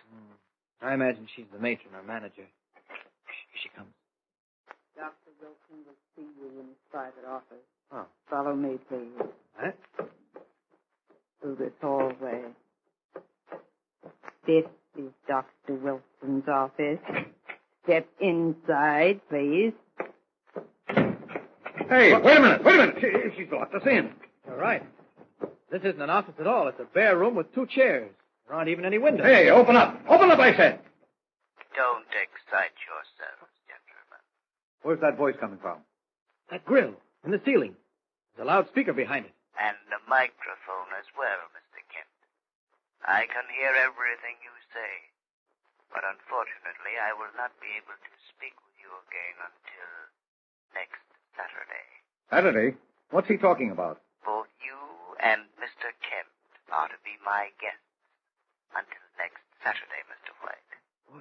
Voice, I've heard it before. Whoever you are, you're crazy. Oh, no. Just cautious. But have no fear. No harm will come to you. The room you are in is an oxygen chamber used to treat severe cases of asthma. It is soundproof and airproof. Your meals will be served you through the conveyor at the base of the wall on your right. You will be released late Saturday night. What sort of nonsense is this? It isn't nonsense, Mr. White. He plans to keep us here until after the game on Saturday, the game he wants Metropolis to lose. Precisely, Mr. Kent. You owe this temporary inconvenience to your own inquisitive nature. I warned you not to interfere, but you failed to take heed. Who are you? What's your name? You may call me Dr. Wilson. I'll call you a lot of other things before I'm through. Go right ahead. Now look here, Just a minute, Mr. White. Let me talk. In the first place, your name isn't Dr. Wilson. In the second place, what do you hope to gain by keeping us here? You know exactly what I hope to gain, Mr. Kent. $1 million. So, you admit you're the man behind the collapse of the Metropolis team. Why not? It's too late to do anything about it. Too late for you. There won't be 11 fighting men out on that field Saturday afternoon. There'll be 11 days groggy excuses for football players. Why, you dirty snake in the grass. That won't help you now, Mr. White. I'll break this door down. Don't waste your time. It's solid steel. Oh, if I could only get my hands on you.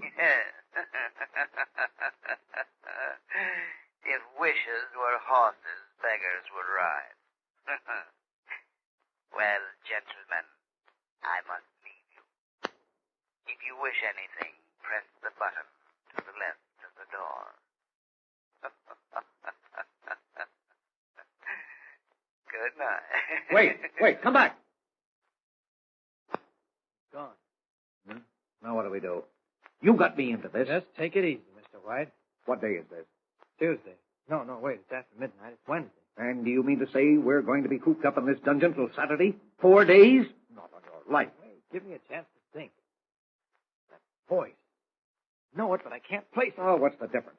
We've got to get out of here. Yeah, I'll press that button. I'll press it until the cows come home. It rings a bell.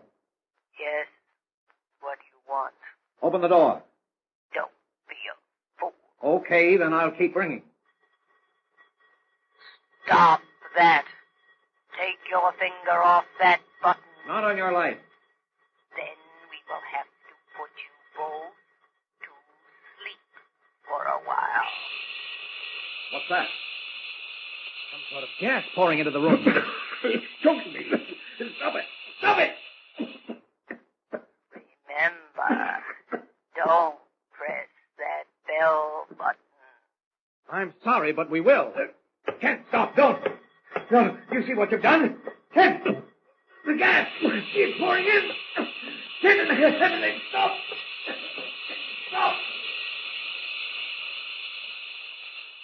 Why is Clark Kent keeping his finger on the bell button and allowing the gas to fill the chamber? He must have some reason. But the question is, will he be too late? Has the owner of the familiar voice already left the sanatorium? And by the way, whose voice is it? Do you know? Well, don't forget to tune in next time to make sure. It looks like Clark Kent is about to solve the mystery, but there are still some exciting moments ahead. So listen in with Superman. Don't forget, tune in again for the next thrilling episode with Superman. Look, up in the sky. It's a bird. It's a plane. It's Superman. Superman is a copyrighted feature appearing in Action Comics magazine. Presenting the transcription feature, Superman. Look, up in the sky. It's a bird. It's a plane. It's Superman. Yes, it's Superman, strange visitor from the planet Krypton, who came to Earth with powers and abilities far beyond those of mortal men. Superman who can leap tall buildings at a single bound, race a speeding bullet to its target, bend steel in his bare hands, and who, disguised as Clark Kent, mild-mannered reporter for a great metropolitan newspaper, fights a never-ending battle for truth and justice. And now to our story. As you remember, Clark Kent and editor Perry White were lured to the Cedar Crest Sanatorium and imprisoned in a soundproof oxygen chamber. A man's voice, strangely familiar to Kent, assured them no harm would come to them, but that they would have to remain in the chamber until late Saturday night. Enraged, Perry White kept his finger glued to a push button that rang a bell somewhere in the huge stone house. Warned to stop under threat of being gassed by the hatchet-faced woman who had admitted them to the sanatorium, White refused. Immediately, a sleep-producing gas began pouring into the chamber. White took his finger off the push button and the gas stopped. Clark Kent, realizing that if Perry White were unconscious, he could force the steel door as Superman, deliberately continued to press the bell button, despite White's choking demands that he stop. As we join them now, gas is still pouring into the chamber, as Kent continues to ring the bell, and Perry White has dropped to his knees, fighting for breath. Listen.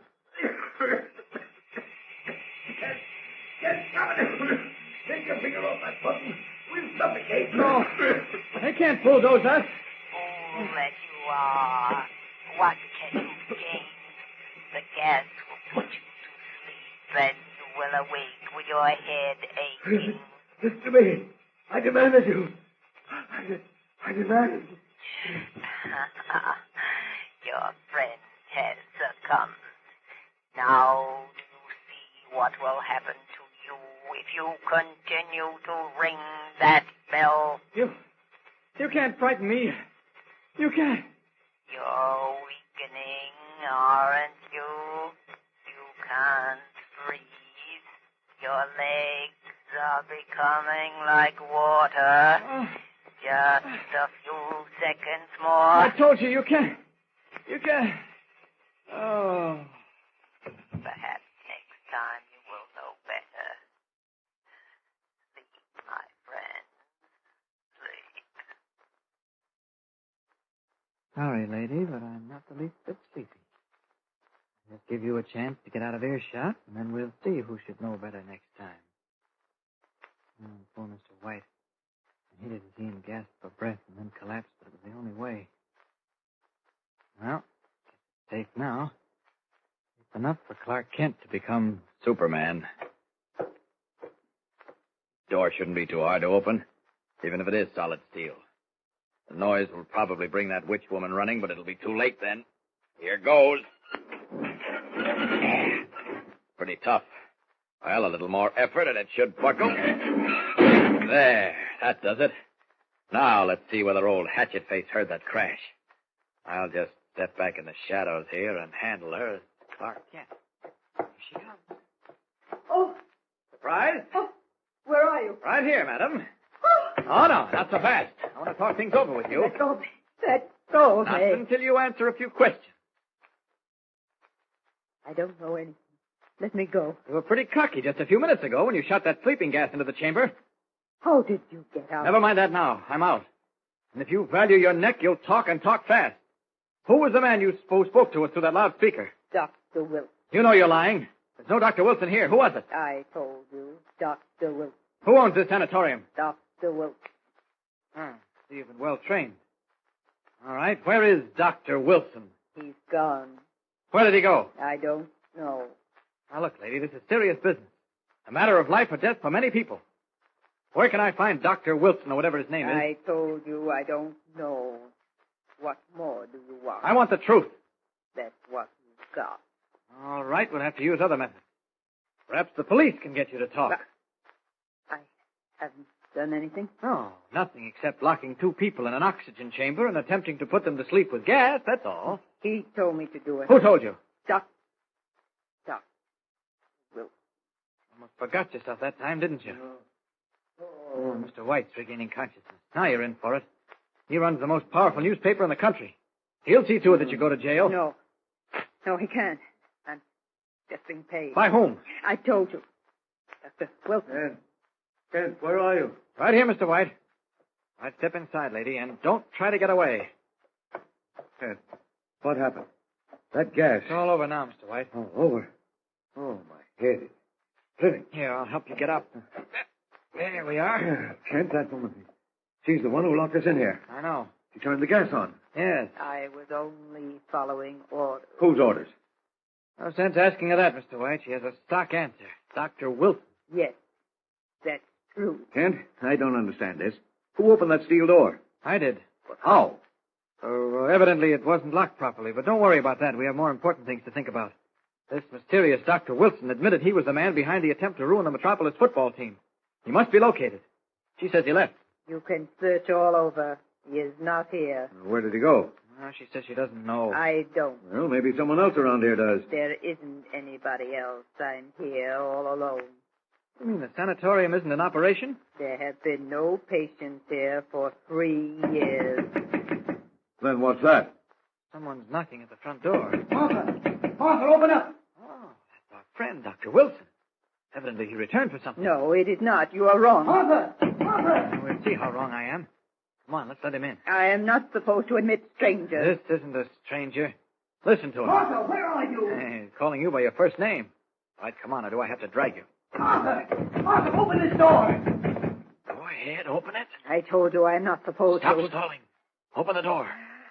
All right. Martha! They got out of the chamber. Drive away, quickly! Hear that? She kept him off. Drive away before they Should have known you. Warn him. Get the door open, Mr. White. Hurry, I'll keep her quiet. Why, you... He's pulling out of the driveway. Now, we'll follow him, and you're coming along with us, madam. Police might want to talk to you. No, you can't do this. There's nothing we can't do. Come on. You let go of me. Let go of me. Let go, I tell you. Open the front door, Mr. White. Yeah. All right, in you go. You'll pay for this. I'll take my chances. Okay, Mr. White, you get in back. I'll handle the wheel.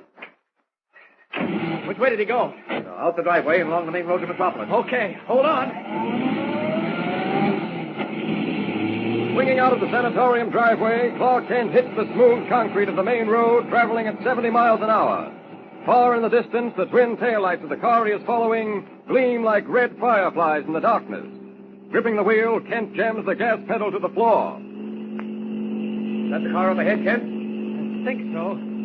Traveling fast, but unless we run into trouble, we'll stay right with him. You are making a big mistake. That is not Dr. Wilson's car. I'll worry about that. I saw the license number, or at least part of it, as he pulled out of the driveway. It was S484. Now, if we can get close enough, we can tell. Watch it. Curve coming up. You're driving like a maniac. We'll all be killed. I demand that you stop and let me out. Sorry, but you'll have to put up with it. Not nervous, are you? Yes, I am. Well, you weren't nervous when you ushered us into that oxygen chamber and locked the door. You weren't nervous when you filled the chamber with sleep-producing gas. How many times must I tell you I had to do it? Those were my orders. Well, this is my order. Sit tight and watch the fun. We seem to be creeping up on him, Kent. Don't you think so? Yes, he's slowing down a little. Probably feels he's not being followed. I'll try and pass him. Hold on. You see his license plate yet? No, not quite. You're doing 80. Yes, that's right. I don't like it. Well, you're going to dislike a lot of things before we're through. Oh, that's the car, Mr. White. I can see the license plate now. S484237. I'll pass him. He won't get over. He'll get over, or I'll know the reason why. Look out, he's swerving. I'll fix him for that. Kent, there's a hairpin curve. He's going off the road straight into that tree. Oh, no!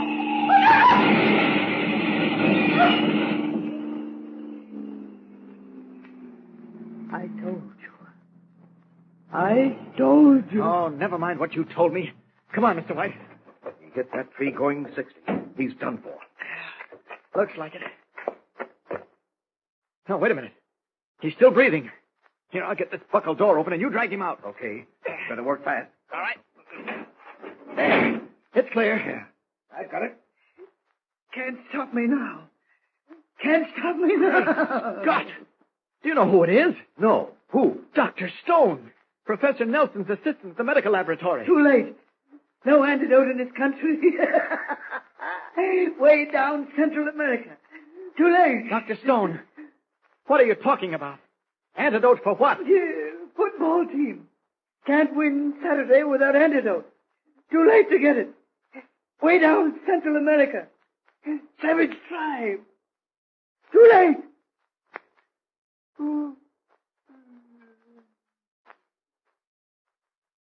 It's all over. What was he babbling about? He wasn't babbling. He was telling us that the men on the Metropolis football team have already received a dose of the weakening potion that will make them dazed and helpless next Saturday. What was this about Central America? I think he meant the only antidote could be found in Central America, and that we were too late to get it. And unfortunately, I'm afraid he's right. With Dr. Stone's lips sealed forever, what can Clark Kent do to save the football team? According to Stone, the men on the squad have already received a dose of the numbing potion. The only antidote can be found in Central America. But where in Central America? And what is the antidote? Even Superman, with all his ability, is helpless without that information. Can he get it in 48 hours? Listen in and follow the thrilling race against time with Superman. Don't forget, tune in again for the next thrilling episode with Superman. Look, up in the sky. It's a bird. It's a plane. It's Superman!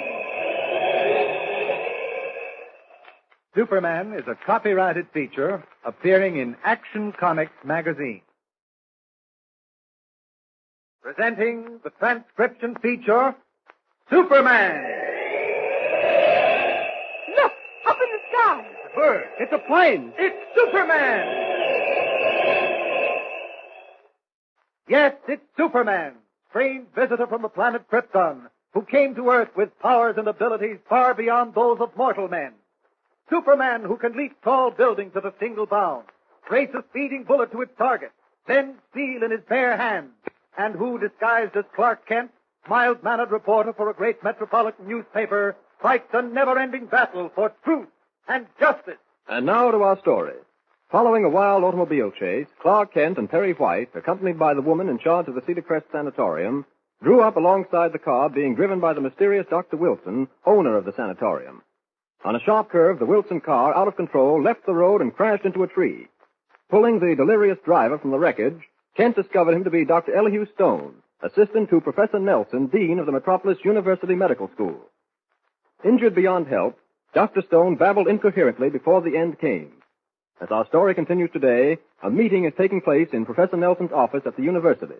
Present are Nelson, Kent, Lois Lane, and the woman in Dr. Stone's employ who has identified herself as Martha Hawkins. Police Commissioner Reynolds has just entered the room and been introduced. Listen. All right, Kent. What's this all about? If you drag me out of bed at this hour of the morning to listen to another Daily Planet publicity stunt, I feel sorry for you. This isn't a publicity stunt, Commissioner, not by a long shot. Then let's have it. I think you'd better tell the Commissioner about the legacy, Professor Nelson. As you wish, Mr. Kent. About a year ago, Commissioner Reynolds, one of our old graduates passed away, leaving the medical school of the university $3 million. However, the legacy depended on our ability to raise $500,000 through our own efforts. I see. We managed to collect $300,000, and we were depending on the success of our football team to earn the balance by winning every game and thereby securing an invitation to play at the Rose Bowl. Yes, the Rose Bowl. However, during last Saturday's football game, I understand the members of the Metropolis team suffered a strange lassitude. They were in a state of semi-paralysis. In fact, one of them, the captain, collapsed. How come? Well, that's what puzzled me, Commissioner. I attended the game and watched the men on the team go to pieces. It almost looked as though they'd been drugged. Drugged? Yes, Commissioner. I was at the game with Clark Kent. Time, I thought nothing of it, but, well, in the light of development... What developments, Miss Lane? I'll tell you. After the team went to pieces and almost lost the game, Bob Harris, the boy who collapsed, was examined and nothing was found. He recovered quickly, and Professor Nelson and Spike Taylor, the coach, decided there was nothing to it. But that didn't satisfy you, did it, Kent? I should say not. I didn't think so. Go ahead. Well, to make a long story short, I did some private investigating and discovered that if the university didn't get the $3 million, others would. One of the others was the Cedar Crest Sanatorium, owned by Dr. Elihu Stone, who died in an automobile accident on the county road less than an hour ago. Miss Hawkins here was employed by Dr. Stone. I never knew him by that name. Called himself Dr. Wilson. Well, that's unimportant now. How does Stone fit into the football team picture, Kent? In this way, Commissioner. It was Stone who saw to it that the men on the team received a daily dose of some strange stupefying potion that was supposed to be vitamin B1 compound. It was Stone who examined Bob Harris and pronounced him perfectly well. And finally, it was Stone who hoped, by ruining the football team, to have the university forfeit the $3 million so his sanatorium could claim its share. But you say Stone died in an accident. We can't arrest him now. All we're interested in, Commissioner, is safeguarding the team for next Saturday's game. They've already had 3 doses of this potion. We don't know what it is. Professor Nelson says it defies analysis. But before Dr. Stone died, he said something about an antidote, that it could be found in Central America, but that we were too late. You see, Commissioner Reynolds, we have no way of determining the reaction of this potion, as Mr. Kent calls it. I still don't see what the police department can do for you, Professor. Well, Miss Hawkins was working for Dr. Stone, Commissioner. If anyone knows anything about the potion or its antidote, she does. Why do you keep repeating that? I told you... Just a minute. How long were you working for Stone? I wasn't working for Stone. I was working for Dr. Wilson. Aren't they one and the same person? Yes, they are. Well, Miss Hawkins, how long did you work for him? I can't remember. Possibly 10 years. And for 10 years you didn't know his real name? Do you expect me to believe that? I still don't think his name was Stone. What about that, Kent? Maybe the name Stone was fictitious. Well, what difference does it make? Stone and Wilson were the same man. This woman, if she worked for Stone or Wilson for 10 years, should have known what he was doing. He never told me anything. Oh, that's all she keeps saying, Commissioner. Something must be done to make her talk. What do you expect me to say? Now, look, Miss Hawkins. If everything Kent says is true, we can hold you as an accessory to the fact. What? If the boys on the football team were drugged, you're just as responsible as Dr. Stone or Wilson or whatever his name was. Is that clear? All right. All right. But I was only following orders. I haven't done anything. No, I knew this was going to happen sooner or later. Please, let me handle it. There now. Get a grip on Don't let yourself. them do this to me. Don't let them. She's hysterical, No. Commissioner. May I take her into the next room? Okay. Now, come with me. There. Don't you let them torture me. Please don't you let them torture me. I haven't done anything. I haven't done it. I'm sorry we have to go to such ends, Commissioner. Oh, this is nothing, Professor Nelson. The only question is, how do we know she can help us? Maybe she hasn't any information. That doesn't seem likely. After all, if she's worked with him for 10 years, she certainly must have known his plan. Tell me, Kent, just what is it you want to know? Well, when we pulled Dr. Stone out of the automobile wreck, he was in a semi-coma. He said something about there being an antidote, that it could only be found in Central America, and that we were too late. And you want to know where in Central America the antidote can be found? Exactly. What good will it do you? This is Wednesday. The game is on Saturday. It takes 2 days or more to get to Panama by a fast plane. I'm not worried about that. If I know where to find the antidote, I'll get it and bring it back. That makes nice conversation, Kent, but... Miss Hawkins has something to tell you. There now. That's it. Just take it easy. Sit in this chair. It's more comfortable. There we are. Well, what have you to say, Miss Hawkins? I'm sorry for creating a scene. I didn't mean to. That's quite all right. Mr. Lane has explained things to me. I see them now in a different light. I'm going to try and help you. I'm glad to hear that. You want to know about the white powder, don't you? White powder? Yes, the white powder that Dr. Wilson brought back from Central America. You see, his name was Wilson. Andrew Wilson. Tell us about the white powder. Yes, I'm coming to that. It was given to him by the chief of a jungle tribe, he said. There were 2 small packages. One with white powder, the other with brown crystals. That was the antidote. Somehow it was misplaced and never found. All he had was the powder. Someday he hoped to return to get more of the antidote. He never did. Did he ever name the powder, Miss Hawkins? Did he ever call it anything? Never in my presence. All I knew was what he told me, that if the powder was dissolved in liquid, 3 doses would be enough to numb a man's brain within 72 hours. 3 doses? That's just what each man on the squad's been given. And 72 hours will make it Saturday. Where did Stone or Wilson get this powder, Miss Hawkins? Where in Central America? He told me, but I've forgotten. Try to remember. It's important. She doesn't have to remember. Wilson kept a diary. It's all down in black and white. Where's the diary? In a drawer of his private desk, the sanatorium. Miss Hawkins and I are driving back to get it, don't we? Yes, I am certain it has all the information you want. That's wonderful. I'll go with you. I'd hang around if I were you, Kent. Miss Hawkins and I don't need company. We'll be back shortly. Now, come along, Miss Hawkins. My car, we should reach your apartment in a couple of minutes.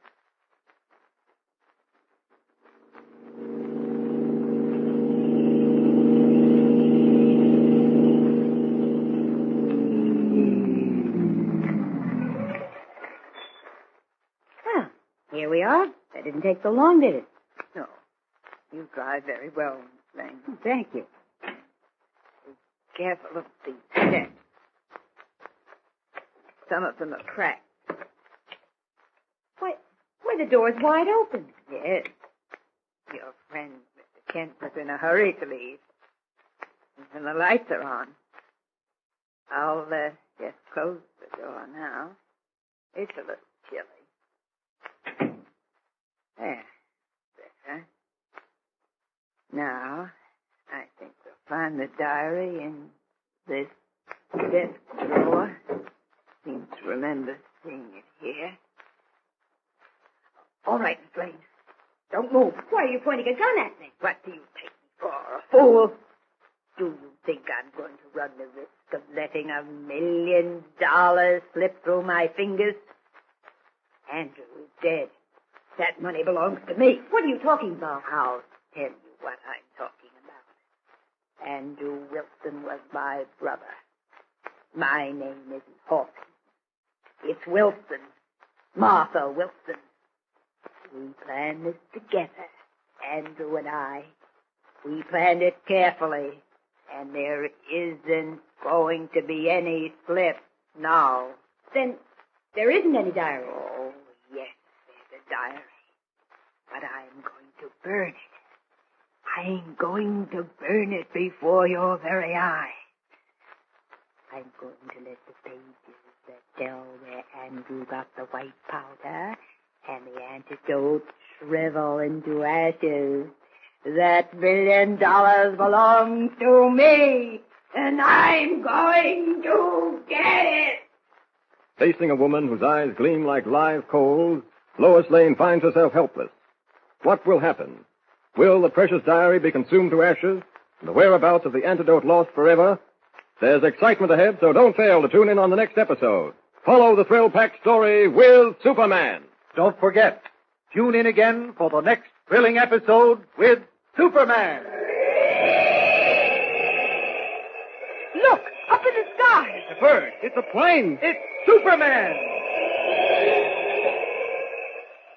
Superman is a copyrighted feature appearing in Action Comics magazine. Presenting the transcription feature, Superman. Look, up in the sky. It's a bird. It's a plane. It's Superman. Yes, it's Superman, strange visitor from the planet Krypton, who came to Earth with powers and abilities far beyond those of mortal men. Superman who can leap tall buildings at a single bound, race a speeding bullet to its target, bend steel in his bare hands, and who, disguised as Clark Kent, mild-mannered reporter for a great metropolitan newspaper, fights a never-ending battle for truth and justice. And now to our story. When Martha Hawkins, the woman who worked at the Cedar Crest Sanatorium, broke down and confessed, she told an amazing story. Dr. Stone, whose real name was Andrew Wilson, had drugged the men on the football team with a white powder he had brought from the jungles of Central America. A brain-numbing powder, the effects of which could be overcome by just one special antidote known only to the chief of the native tribe from whom the powder had been secured. The location of the tribe was noted in a diary Andrew Wilson had kept, and Martha Hawkins offered to drive back to the sanatorium with Lois Lane and get the diary.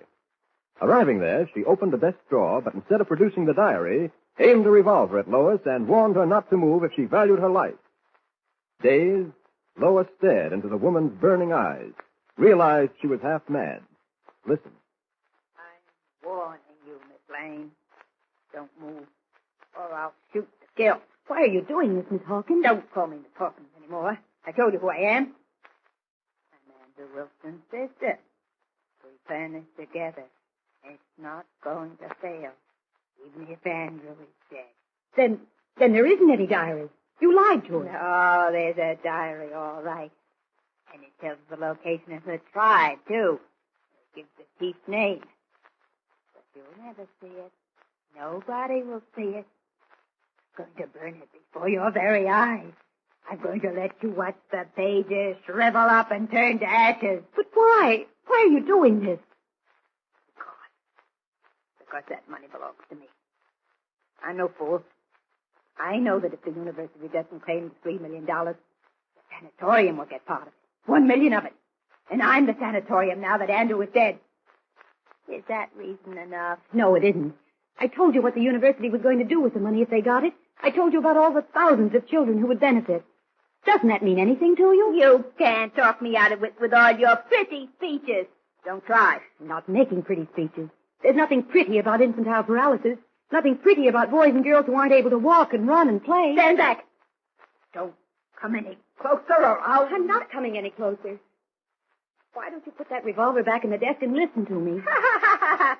I'd be a smart one if I did, wouldn't I? But you don't know what you're doing to the lives of thousands of children. And what about my life? Isn't that important? Yes, of course it is. I'd like to help you. You must think I'm out of my mind. Wait. I'll show you whether I am or not. I'll show you Andrew's diary, and then I'll burn it. There, look at it. All the information you and your fine friends want but won't ever get. It's going to crumble into ashes, nothing but ashes. Martha, listen to me. Don't you, Martha, me? I know your kind. Newspaper reporter, always snooping around. Stand back, I tell you. And back as far as I can get against the wall. All right. Now, start a fire. The big one. To make sure everything burns. First, some paper. Now, a little kindling wood. And get a match to it. Look at it. It's beautiful. It's beautiful. The bright orange flames leap high and cast a weird light on Martha Wilson's face as she prepares to consign the precious pages of her brother's diary to the fire. Meanwhile, back at the university, Clark Kent has a strange feeling that all is not right. To satisfy himself, he's put through a call to the sanatorium, and the phone rings as Martha Wilson opens the diary. Who's calling at this hour of the morning? I'm not going to answer. Let it ring. may be important. Can't tell. All right. But don't you move. Hello? Hello, Miss Hawkins? I thought so. It's your friend, Clark Kent. Hello?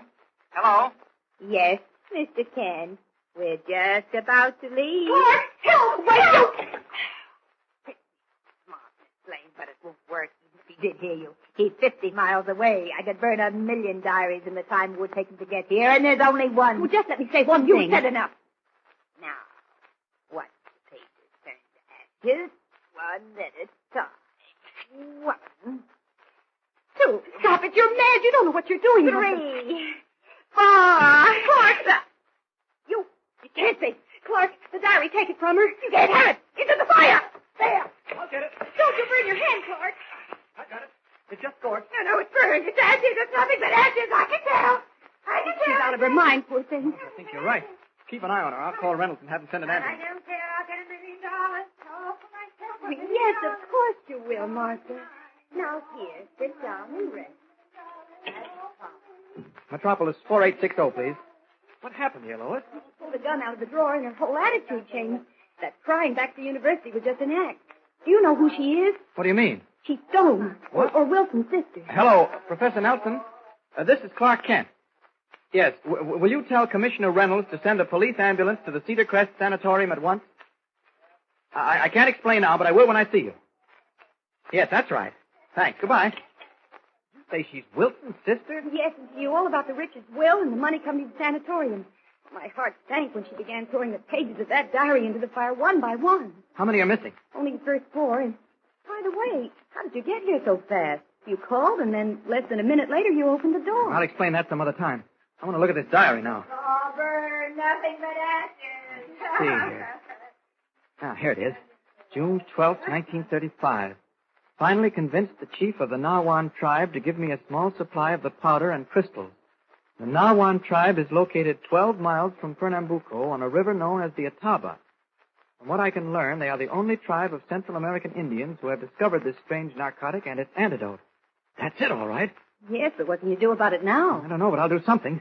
Look, do you mind waiting here with her until the ambulance arrives? Well, I don't particularly like the idea, but if I have to... Every minute counts, Lois. I must get back to town. But why can't you take us with you? Well, I just can't. It's hard to explain. Yeah, it must be. Oh, please understand. Go ahead. Don't bother making excuses. You're a good sport. So long. Bye.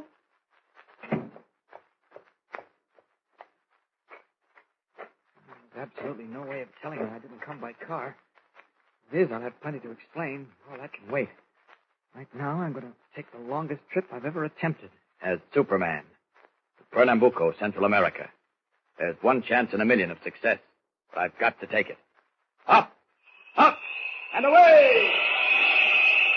Like some giant bird, Superman wings high into the air, hovers for a moment as his keen eyes take bearings, and then, almost with the speed of light, streaks southward over flat plains and rolling hills, over the deep blue waters of tropical seas, high above snow-capped mountain peaks, and down into deep valleys where the sun burns like a ball of fire. Finally, he comes to rest at the edge of a massive jungle. Off in the distance, the gray mud houses of a settlement mark an outpost of civilization. Assuming the disguise of Clark Kent, he walks toward the town, and an hour later is seated at the desk of John Carter, manager of a Pernambuco rubber plantation, telling him his mission. So, you see, Mr. Carter, no effort must be spared to locate that Indian tribe and secure some of the crystals that will serve as an antidote. That's an amazing story, Mr. Kent. Almost unreal. Oh, it's real enough. I can vouch for that. Where did you say you landed your plane? Oh, about 5 miles from here on a flat piece of land. A perfect spot. Well, I don't know whether it's quite safe there. The natives are extremely curious and destructive. Oh, I think it's all right. I wouldn't worry about it. The important thing is, how can I get to this Nawan tribe? Well, you'll never get there alone, Mr. Kent, and if you did, you'd never come back. Why? The Nawans are still headhunters, despite every effort that's been made to civilize them. I know of only one man who can help you.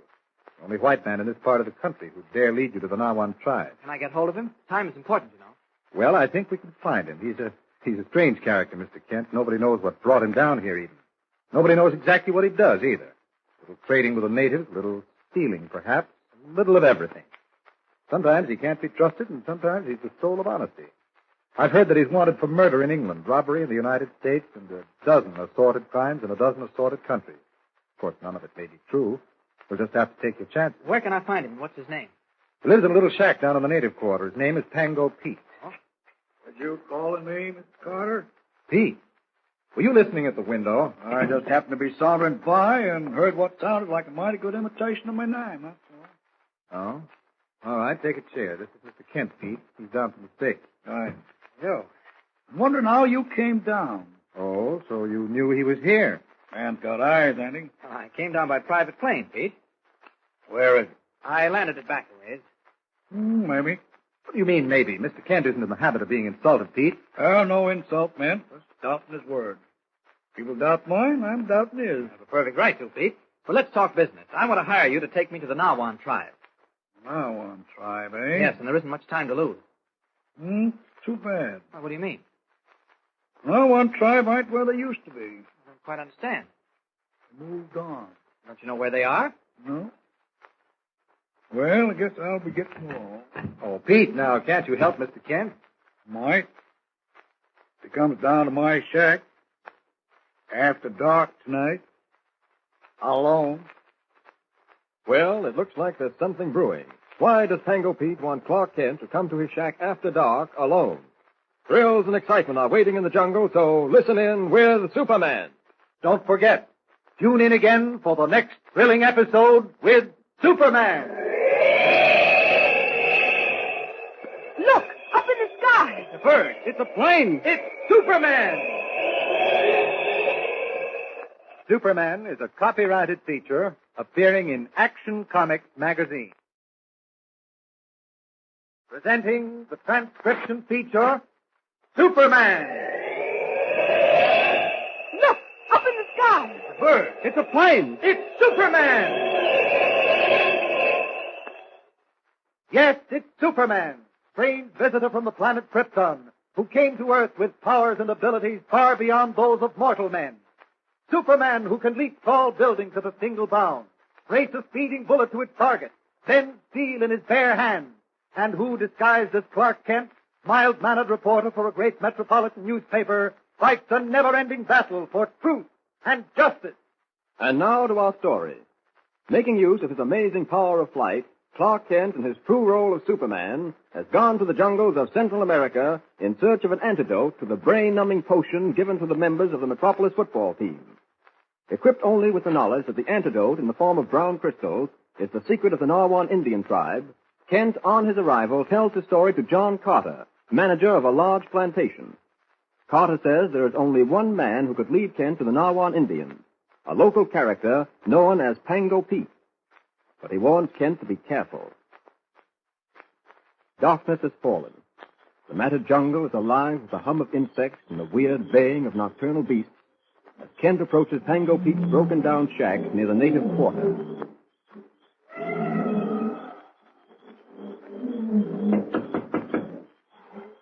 Who's there? Mr. Kent. Come on in. Good evening. Close the door and slip the bowl, eh? Have a seat. There ain't nothing but that rush-bottom stool, but it'll hold you likely. Thank you. You know why I'm here, of course. Well, it ain't for your help, that's certain. You're quite right, it isn't. You remember when you met me in Mr. Carter's office, you told me to come down to your shack after dark, alone. You didn't have no trouble finding it, did you? Oh, not at all. What did His Royal Highness Mr. Carter tell you to do? Follow your nose? Why, I don't think this shack is so bad. It's probably very comfortable. Good enough for Pango Pete, it is. Plenty good enough. Well, what's on your mind? I want you to take me to the Nawan tribe. Oh, just like that, eh? Without no by your leave or fuddly-dud. Take me to the Nawan tribe. Of course, I intend paying you for it.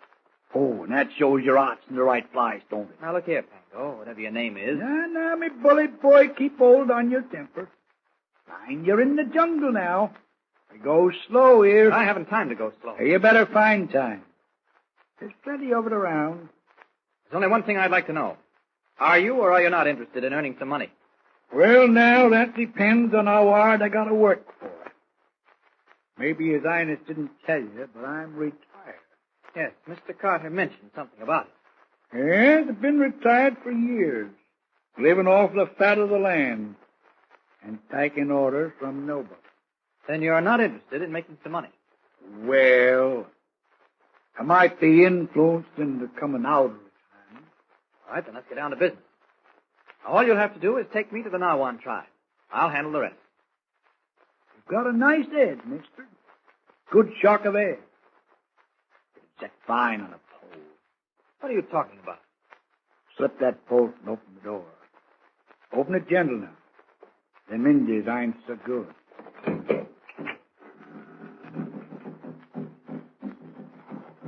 Hear that? Oh, here's some drums off in the distance. Now on tom-tom. That's what they are. But you told Mr. Carter and myself that the Nawans had moved on. Close the door. Both. You did say the Nawans had moved on, didn't you? Tango Pete's no fool, mister. He does his talking in private. Sure, I said they moved on. You know why? Why? Because the government's after them, that's why. I'd like to wipe them all out, they would. And I ain't leading them to no slaughter, I ain't. Not Tango Pete. Why does the government want to wipe them out? For a good reason, my bully boy. For the reason them tom-toms is going night and day. For the reason your head ain't safe if them Nawans set so much as an eye on you. Oh, you mean they're headhunters? That's precisely what I mean. Well, I don't think that'll bother me. Oh, you don't? Well, that's where you're mistaken. It'll bother you till they slice off your head. And then it won't bother you no more. Well, I wouldn't worry about it if I were you. How much do you want to leave me to the tribe? What would you be wanting from them? That isn't your concern. All you have to do is lead me to them and present me to the chief. Oh, that ain't a great deal if you say it fast, is it? Present me to old Chief Sangha, eh? Sooner said than done, mister. Take it from me. All right, then let's forget the entire matter. Hold on, bully boy. Tango Pete never said it couldn't be done, did he? Well, did he? No, but you... Well, there you are. Jumping to conclusion. Well, can you do it or can't you? Well, that all depends. On what? Well, in a way of speaking, and to put it bluntly, saving no graces and mincing no words. All right. Come to the point. How much do you want? What about $500? You're hired. Huh? I said you're hired. When do we start? Well, not till morning. But I gotta have a deposit. I gotta have a deposit to bring me out of retirement. All right, here's $100 now. The balance will be paid when you present me to the chief. Fair enough, me bully boy. Fair enough. What time in the morning do we start? Any time you say. Tango Pete's at your service now, he is. All right, make it dawn. I don't want to waste any time. I'll meet you here. Good enough. Now, before we go, maybe it'd be best for me to know what you're after with them Nawans. It wouldn't be magic powder, would it? What they call tawana? What is this magic powder? Well, it makes a man groggy, it does, like strong drink. Them Nawans, they mix it with coconut milk and swill it down. How do they get over the effects of this tawana? Well, they got something else they take. Looks like brown sugar. Sets them up fine. That's what I want. Some of those brown crystals. What do they call it? You got me. Do you think we can get some? A lot depends on it. Well, there ain't nothing like trying, mister. Who's there? Mr. Carter. Hold up a minute. Open for him, will you? Well, I was just wondering whether you got down here all right, Mr. Kent. Oh, no trouble at all. Come in, Mr. Carter. There ain't nothing that's going to bite you. Kent, you arranged to locate that Indian tribe? Yes, Pango Pete and I starting at dawn. That we are, bright and early. Never you dreamed that you'd be picking up a little honest money, did you, Pete? Oh, no, Mr. Carter. That ain't fair. You're giving this gentleman here the wrong impression. Well, what are you going to do with your money? Well, I hadn't given it much thought, and that's the truth. I imagine $500 will last a long time down here. $500? Like I was saying, I don't Pete. think... Were you speaking to me, Mr. Carter? What do you mean by charging Mr. Kent $500 to take him through the jungle? Oh, it ain't none of my doing, Mr. Carter. Oh, he's right. I offered $500. Kent, you're out of your mind. $10 would be a lot of money. He hasn't seen a color of a greenback for months. Oh, no, that ain't true, and you know it. I seen one 2 days ago, I did. Huh? Where? I seen it in your hand. Oh, now look here, Kent. This man is a derelict. He lives from hand to mouth on what he can beg, borrow, and steal. Oh, no, that ain't true. That ain't true, Mr. You mean to say that you don't steal? No, I don't beg. I really have no objection to paying him $500, Mr. Carter, if he can get what I want. It's worth it. Now, you see, Mr. Carter, there's a gentleman for you. I takes me hat off to you, Mr. Bully Boy. You're born to the purple, and make no mistake about it. Don't be a fool, Kent. It's like throwing money away. Well, I feel this way about it, Mr. Carter. If $500 can get something that's worth $3 million, why worry? What's that just said? Never mind what he said. All right, it's your business, Kent, and I suppose you know what you're doing. As for you, Pete, you should be thoroughly ashamed of yourself. Oh, there you go, bliming me again. What have I done? I'm sitting here peaceful, minding me own business, when a respectable gentleman knocks at me door, enters me domicile, and out of the goodness of his heart offers me a fair price for me labor. You call that a fair price? $500? For what? Well, for getting me out of me retirement, you might say. Yes, you can laugh. Well, come on, Kent. I've made arrangements to put you up at the company house. Oh, appreciate it. Mr. Carter. Yes? You ain't right at me, are you, Mr. Carter? That wouldn't be right to know. Since when are you the judge of right and wrong? Oh, you're painting me blacker for this gentleman, you are. It ain't like you, not a bit, it ain't. I don't think I could paint you any blacker than you've painted yourself. Good night. I'll see you at dawn, Pete. Righto. You've run yourself into a bit of luck, Peter, you have. A bit of prime luck.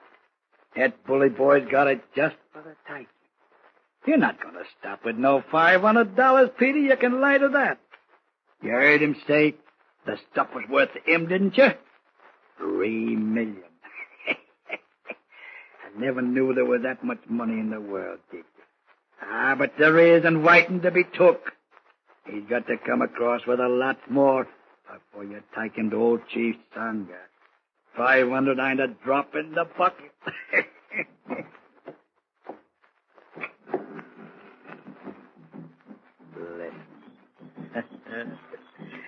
Listen to them now on tom-toms a-beating. They sound good tonight, don't they, Petey? Maybe old Chief Sanga's got himself some new ends. Maybe he'll have one more tomorrow, eh, Petey? Like a warning of impending doom, the eerie tom-toms of the head-hunting Narwhals echo through the dark jungle. What is Pango Pete planning as he listens to the somber beat of the jungle drums? Will he be able to prevent Clark Kent from getting the precious antidote? Don't fail to listen to the next episode for thrills galore. Tune in and follow the story with Superman. Don't forget, tune in again for the next thrilling episode with Superman. Look, up in the sky. A bird. It's a plane. It's Superman. Superman is a copyrighted feature appearing in Action Comics magazine. Presenting the transcription feature, Superman. Look, up in the sky. A bird. It's a plane. It's Superman. Yes, it's Superman, strange visitor from the planet Krypton, who came to Earth with powers and abilities far beyond those of mortal men. Superman who can leap tall buildings at a single bound, race a speeding bullet to its target, bend steel in his bare hand, and who, disguised as Clark Kent, mild-mannered reporter for a great metropolitan newspaper, fights a never-ending battle for truth and justice. And now to our story. Seeking an antidote for the stupefying potion given the members of the Metropolis football team, Clark Kent has come to the plantation settlement of Pernambuco, deep in the Central American jungles. The antidote, a brown crystalline substance, is in the possession of the chief of a tribe of savage head-hunting Narwan Indians. Kent, after talking with John Carter, manager of the plantation, made arrangements for a local white derelict known as Pango Pete to lead him to the Narwan tribe. But Pete, willing to turn a dishonest deal, has learned that the brown crystals are worth millions of dollars to Kent and plans not to let him gain possession of them without exacting heavy tribute. Carter and Kent have just left Pango Pete's shack and are seated on the screened porch of the manager's bungalow, the orange glow of Carter's cigarette the only break in the impenetrable darkness. From off in the distance can be heard the rhythmic beat of tom-toms. Listen. Do those tom-toms continue all through the night, Mr. Carter? Yes, night and day. That's been going on for almost a week. Pango Pete said they were Nawan drums. Some sort of ceremony. Well, he was probably lying. He told us this afternoon that the Nawan tribe had moved on. Those drums aren't more than 10 miles away. You know, Kent, I can't get over your offering to pay him $500 to take you to the tribe. Well, it really isn't important. Well, that's where we disagree. There's something you don't quite understand, Kent. Something that goes beyond money. What do you mean? Simply this. Pango Pete is a human derelict. One of those men who's committed a crime against society. No longer has a place among civilized people. That's why he's down here in Pernambuco, because in these jungles, even the lowest of white men have standing. Aren't you being a little unfair? Seems quite harmless. He is to everyone but himself. His petty thieveries are unimportant. His willingness to permit himself to sink lower and lower is certainly none of our business. Yet in the short year that I've known him, I've somehow felt that there was good in the man if someone could only bring it out. Yet you blame me for trying to help him by giving him some money. Well, you haven't helped him. I may be wrong, but I'd be willing to wager that $1 would buy Pango Pete's honest assistance sooner than $500. You offered him a large sum of money for a job he knows isn't worth anywhere near that amount. As a result, he's suspicious. You so willingly pay $500, he reasons he should get $1,000 or more. Yes, I see your point, but my greatest interest is getting my hands on that antidote at any cost. As I said once before, if $500 will safeguard $3 million, I'm all for spending it. All I can say is I hope you haven't made a mistake. I hope he isn't misleading you. I'm quite certain those drums we've been hearing are not Nawan drums. They're too close. Those headhunters rarely come within 20 miles of a settlement. They know the government has set a price on them. I think Pango Pete's lying. He better not be. I haven't much time, as you know. That antidote must be back in Metropolis before Saturday. What's that? Oh, sounds like a cheetah. The jungle is full of them. They're vicious little beasts. Are they dangerous? No, not man-killers, if that's what you mean. Oh, I suppose they'd claw a man if one of them was cornered, but I've never heard of a cheetah attacking. I can't say... That didn't sound like an animal. It isn't. One of my native boys. Come on, let's see what's happened. Here, I'll open the screen door. It came from over there, at the edge of the jungle. Wait. I don't hear anything now, except the drums.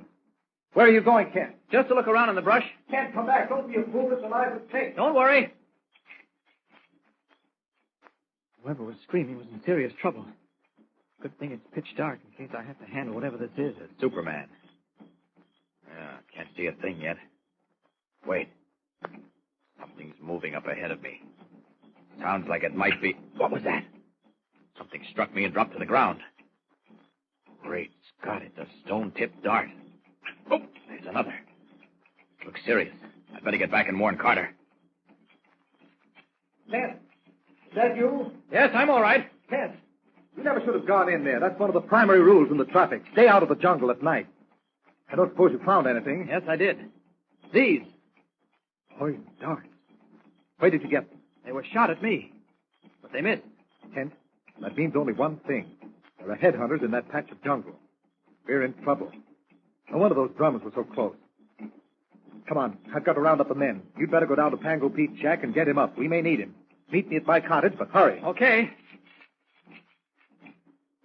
Running into headhunters is something I hadn't expected. I hope this doesn't kill my chances of getting that antidote. Now, this is Pete's shack, I think. Yeah. Pete! Mr. Kent, open up. It ain't gone yet. No, but open the door. There's trouble. Hold on. Now, what's all the excitement? Mr. Carter says there are headhunters in the jungle near the plantation. How would he know? Someone shot these at me. Look. Blimey. Poison stick. Don't point them at me. One scratch with them and you're a goner for sure. Dig him into the ground. That'll kill the poison. All right, I will. Mr. Carter's rounding up the men. He wants us to meet him at his cottage. Right. Wait till I get into some clothes. Okay.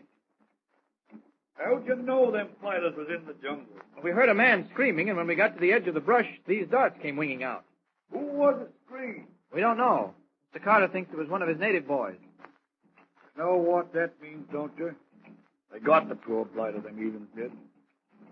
Well, I'm ready. All right, let's go. Yeah. Them tom-toms sound like they moved up close. Yes, they have. You sure they're Nawan drums? Couldn't be nothing else. Tell by the ring of them.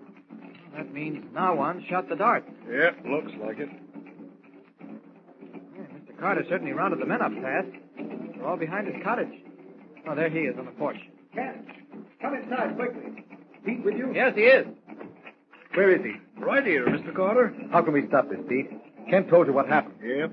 They got one boy, Tonio. I suppose we can get him up for loss. Yeah, looks like it. Tom-toms are awfully close now. That's not all. Listen. Yeah, war chant, that is.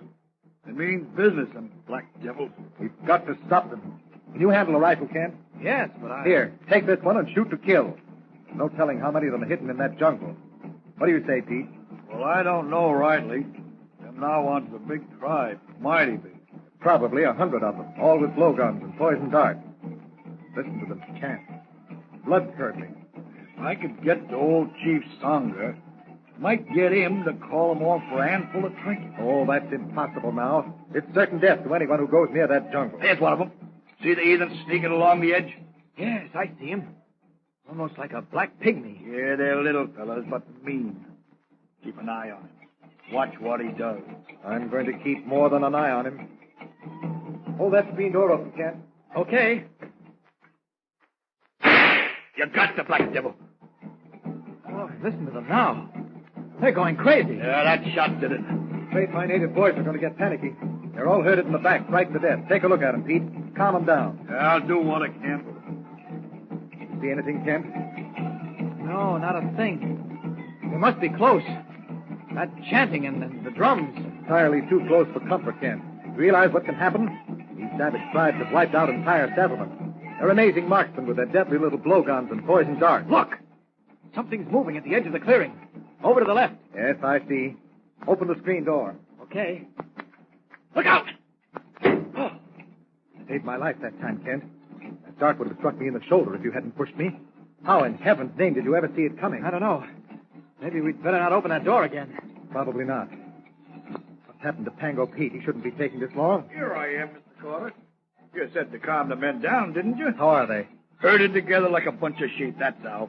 If them Nawans get close enough to spot them, there'll be slaughter, and you can lie to that.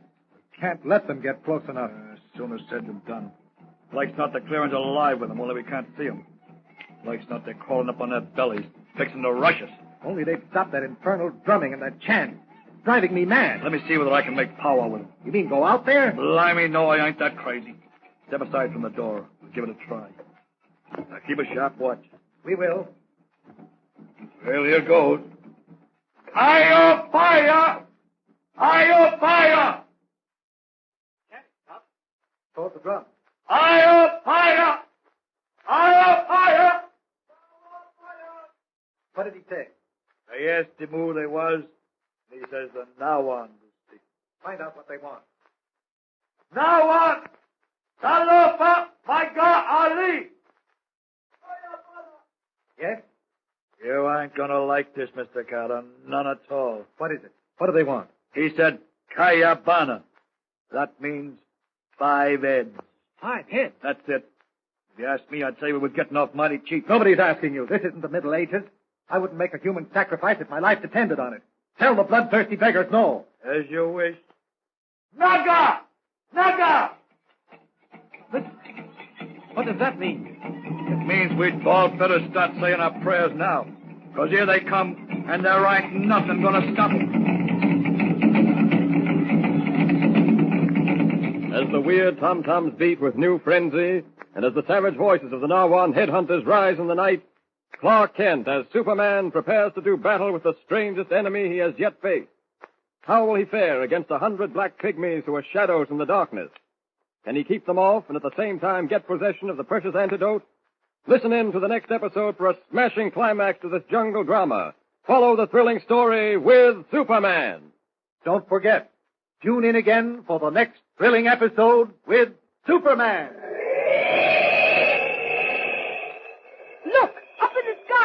bird. It's a plane. It's Superman! Superman is a copyrighted feature appearing in Action Comics magazine. Presenting the transcription feature, Superman! Look, up in the sky. Bird. It's a plane. It's Superman! Yes, it's Superman, strange visitor from the planet Krypton, who came to Earth with powers and abilities far beyond those of mortal men. Superman who can leap tall buildings at a single bound, race a speeding bullet to its target, bend steel in his bare hands, and who, disguised as Clark Kent, mild-mannered reporter for a great metropolitan newspaper, fights a never-ending battle for truth and justice. And now to our story. Clark Kent, in an effort to secure an antidote to the brain-numbing potion given the members of the Metropolis University football team, has gone to the jungles of Central America, where a tribe of savage, head-hunting Indians known as the Narwhals are said to possess the antidote. On the advice of John Carter, manager of a rubber plantation, Kent hired a local white derelict known as Tango Pete to lead him to the Narwhal tribe. But that night, the head-hunting Indians attacked the plantation, captured one native worker, and with tom-toms beating and weird savage cries echoing through the jungle, closed in on the cottage where Kent, John Carter, and Tango Pete waited, armed with rifles. Behind the cottage, 100 plantation workers are huddled in deadly fear of the approaching savages. On the screened porch, Kent, Carter, and Tango Pete peer into the darkness as the jungle drums beat out an eerie warning of doom. Listen. Keep a sharp lookout, Kent. There's no telling how many of the black beggars there are. Okay. Pete. Right here, Mr. Carter. I thought you were friendly with the Narwhals, Pete. Don't you know that chief? Oh, I knows him right enough. Chief Sanga's his name. But he ain't out there. How do you know he isn't? He don't move much, Chief Sanga don't. He's a bit on the old side, he is. All dried up like a prune. No, he ain't out there. Isn't there anything that you can do to stop them? You heard me try. They want 5 heads, they says. 5 heads to stick up on that bloomin' pole.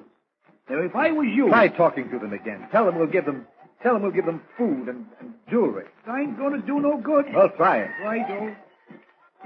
Hiya, fire! Hiya, fire!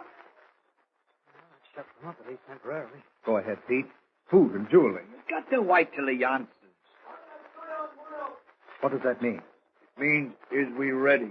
Ready for what? To give him 5 heads, I typed it. Offer them food and jewelry. Hurry, Pete. No one! Thunder, I don't strike! Blimey, I don't know how to cite jewelry in their bloomin' language. Listen. What does that mean, Pete? 5 heads or nothing. All right. Tell them it's nothing. No. Wait. I've got a better idea. We'll give them 5 men. You can't do that, Carter. It's murder. Don't worry. I'm not giving them 5 men. We'll try working a ruse. Are you game to go out there with me?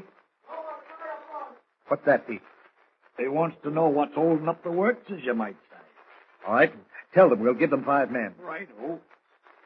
Hiya, one not too much! What's your plan, Carter? Now listen carefully.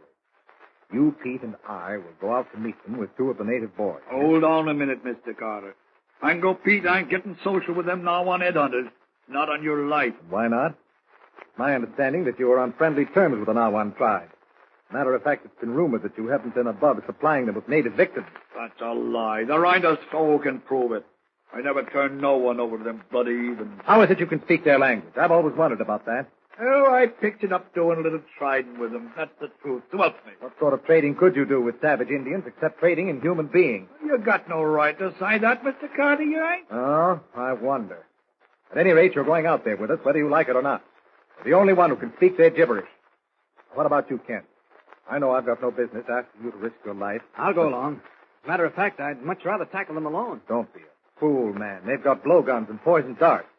All 5 of us will meet them, armed with the 2 rifles and a revolver I have in my office. You handle a rifle, Mr. Kent? I think so. You'll take the revolver, Pete. You can't give me no orders, Mr. Carter. I ain't going out there, I ain't. You'll do as I say. I'm running this rubber plantation, and I've put up with enough from you for a long time. I've closed my eyes to your petty thieveries and your lying and your dishonesty. It ain't true. It ain't true. Shut up. I'm giving the orders now, and I don't want any more talk. There it goes again. Probably got tired waiting. Tell them we're coming, Pete. I don't have to if I don't feel like it. Tell them we're coming or I'll put a bullet through your head. All right, you don't have to use them tactics, Mr. Carter.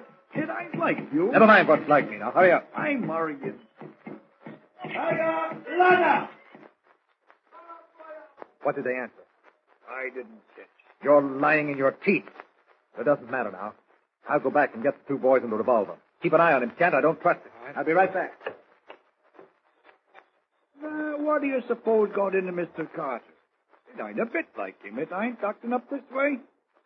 If you takes my advice, bully boy, you'll wash your hands of this business. He's making a big mistake. He is a big mistake. Them no ones ain't no bloomin' beggars to mess with, they ain't. And yet you were willing to take me to their chief for $500, $100 of which I've already given you. Taking your old chief's son in the daytime ain't meeting up with a bloomin' 100 of them at night. And there's something else you got to remember. We ain't going to be able to get that medicine you come down for if we antagonize the Nawans. We ain't. I'm sure Mr. Carter realizes that and has taken it into consideration. I wouldn't be too sure if I was you. He's looking to keep his head on his neck, he is, and that's the truth of it. He don't care a bit whether you get your medicine or not. You can take it from me. Why don't you stick with me, bully boy? Why don't you tell him he ain't got no stomach for mixing with them Nawans? If we pull solid on both oars, he'll do the trick, it will. He'll back water. And then what? You say there are 100 of them out there, armed with blowguns and poison darts. They won't bother you and me. You got my word for it. We ain't exactly enemies, if you get what I mean. Yes, I think I do get what you mean. Well, how about it? This is my answer. Here, what are you doing? Leave me loose I now. think we'll put you to sleep for a while. Good night, Pete. Oh! That's much better. Now to deposit you in some safe, secluded place for the time being. Let's see now. Now, the back of that truck parked out front looks like it might do. Up with you, my bully boy. Open the screen door gently. There we are. Yeah, that truck will do nicely. In you go. Now, I think it's high time Superman took over. I can probably handle those headhunters without any bloodshed, and as Pango Pete said, it doesn't pay to antagonize them. Uh-oh. I'd better duck behind the truck and get these city clothes off before Carter spots me. I think the Nawans would enjoy seeing me in full costume. There. That does it.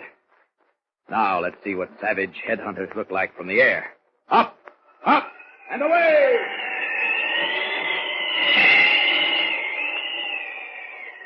There they are, hiding in the brush at the edge of the jungle. There's a lot more than 100. Some of them seem to be carrying spears. I'll drop a little lower. Down! Down! Yes, a few of them have spears, probably with poison tips. They're certainly bloodthirsty-looking creatures, all painted up with bones stuck through their nostrils. I no wonder Pete didn't want to meet them in the dark. I said he didn't. They're enough to frighten anybody. What would happen, I wonder, if I just dropped down in the middle of them? No, I don't think that's so smart. Yeah, that looks like a clearing over to the left.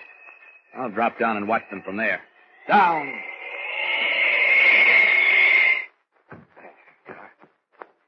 Yes, this is as good a vantage point as any. Now we'll see what happens. Uh-oh. They're getting impatient again. That means trouble. Yes, moving out of the brush toward the cottage. I think I'd better... What happened? Great Scott! Carter's coming out of the cottage with 4 native boys. He's going to face them. He can't do that. It's suicide. Oh, and look, they're shooting poison darts at him. He's firing. Carter! Go back, you fool! Go back! Carter! Now I'll have to take a hand. Up! There we are. All right, you beggars. Fire your poison darts on me. Come on. You with that spear. Come on, pitch it over the place. Didn't think I could catch it, did you? Watch out. Here it comes back at you. Oh, decided to gang up on me, have you? Okay, see how you like this. Take that. That'll take care of you. All right, stick around, you beggars. Don't tell me you've had enough. What are you running for? So, you can't take it, huh? I didn't think so. Well, now to get back to Carter. That's Clark Kent. That's funny. He's gone.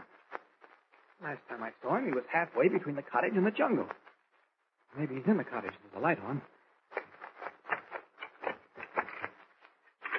Well, Mr. Carter, Great Scott. He's stretched out on his bed, white as a sheet. Boy, what happened to him? Poison dart. What? Where did it hit him? In arm. This one. Let's get a look at it. Come on, rip the sleeve off, will you? Yes, I see it. Just a pinprick, but it's red and swollen. Mr. Carter, what can I do for you? Just tell me. Nothing to do. All over soon. But there must be something. Some antidote, some medicine. Indians have medicine, but it's too late. Facing slow but certain death as the venomous poison seeps into his bloodstream, John Carter can only gasp that the Narwan Indians have the only antidote. And so, once again, Kent is faced with the problem of getting an antidote for a native drug. But this time, minutes count. What can Kent, even as Superman, accomplish? Don't miss the next episode. Listen in with Superman. Don't forget, tune in again for the next thrilling episode with Superman. Look, up in the sky. It's a bird. It's a plane. It's Superman. Superman is a copyrighted feature appearing in Action Comics magazine. Presenting the transcription feature, Superman. Look, up in the sky. It's a bird. It's a plane. It's Superman. Yes, it's Superman, strange visitor from the planet Krypton, who came to Earth with powers and abilities far beyond those of mortal men. Superman who can leap tall buildings at a single bound, race a speeding bullet to its target, bend steel in his bare hands, and who, disguised as Clark Kent, mild-mannered reporter for a great metropolitan newspaper, fights a never-ending battle for truth and justice. And now to our story. When a tribe of savage Central American Indians attacked the rubber plantation where he was staying, Clark Kent, as Superman, successfully beat them off, only to discover that a poison dart had struck John Carter, the plantation manager. At the point of death, Carter gasped that the Indians were the only ones who had an antidote to the poison. Strangely enough, these same Indians, the Narwans, also possessed the antidote to the brain-numbing potion that had been given the players on the Metropolis football team, the antidote for which Kent had come to the jungle. With Carter's life slowly ebbing away, Kent had to think fast. Before the battle with the savages had started, he had been forced to knock out a local white derelict known as Pango Pete and deposit him in the back of a truck. Pango Pete was known to be friendly with the Indians, and it was Kent's thought that in this emergency he might be of help. But when he reached the truck, Kent found it empty. He hurried to the derelict shack. Empty. Far off in the distance, echoing out of the dark, matted depths of the jungle, he could hear the beat of the Narwan tom-tom. The precious minutes were slipping away. Making use of Superman's amazing power of flight, he soared out over the jungle, his keen eyes piercing the darkness.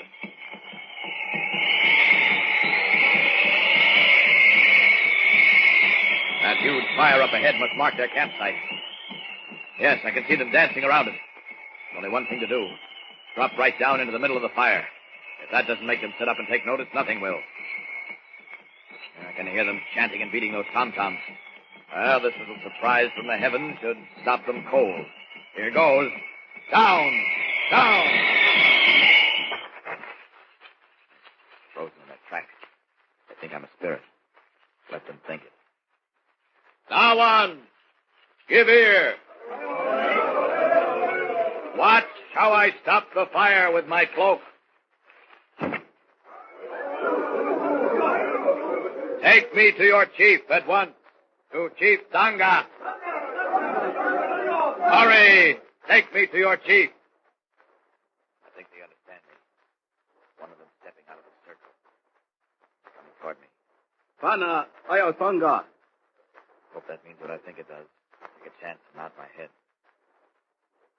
Yes. Leading the way to a thatched hut. Looks like it's going to work. It is. There's the chief, propped up on animal skins. Pango Pete was right. He'll be 100 years old if he's a day.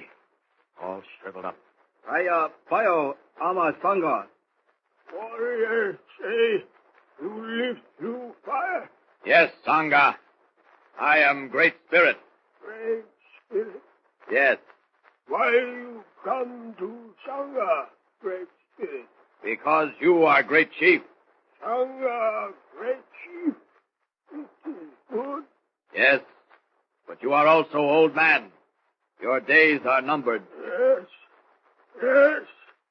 Sangha, very old.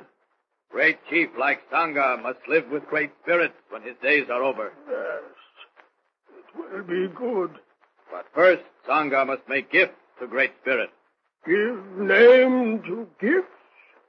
Sangha, make them. To stop the poison of the Great Chief's darts, there is a medicine. Yes. Kala. This I would have, Sangha. No more? One thing more. A brown powder that is the medicine to stop the white powder that gives men sleep. Yes. What more? That is all, Sangha. But there is no time. It is plenty of time, me bully boy. Pango Pete. So you knows me, eh? And who might you be in your fancy dress get-up? Stop. This Great Spirit. I see you've been listening to his blarney, Sangha. Come on, speak up, me bully boy. Who is you? You heard what the Great Chief said? I heard him right enough. What do you take me for? Great Spirit. Now, look here, Sangha. I ain't never steered you wrong, have I? If he's a great spirit, I'm the King of England. How did you get here, and what do you want? That's none of your business. Sangha, there is no time. Where are the gifts? Yes. Kala. Kala. Hold on a minute. What's this about gifts?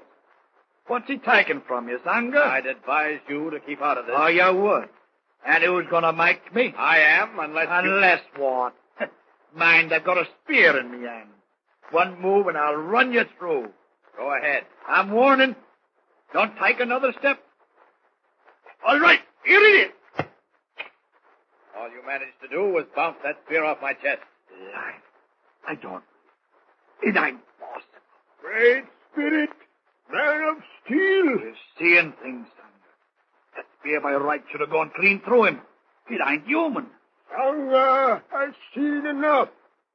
Kala. Kala. Joanna. Kala. Wawoka. Warrior will bring gifts, Great Spirit. What's your game, mister? What kind of tricks are you using? They're not tricks.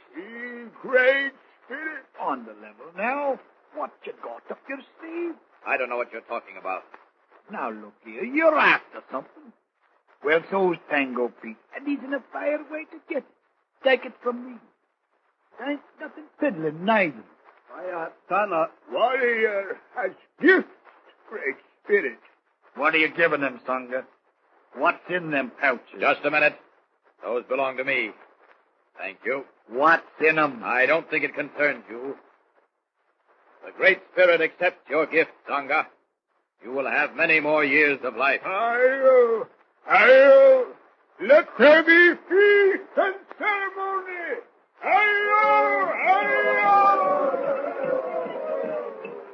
Blimey, you got him extra fair, you have. I'm sorry I haven't time to discuss it with you. Perhaps we'll meet again. Farewell, Great Chief. Hold on a minute. I got a proposition to make to you. I'm not interested in your proposition. But you haven't even heard it. Hold on now. Up, and away!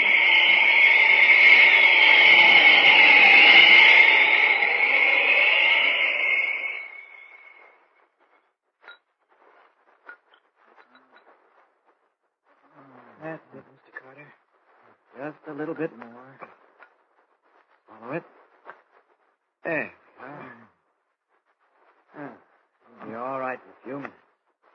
Just rest easy. Yes, Mr. Carter. I can't move.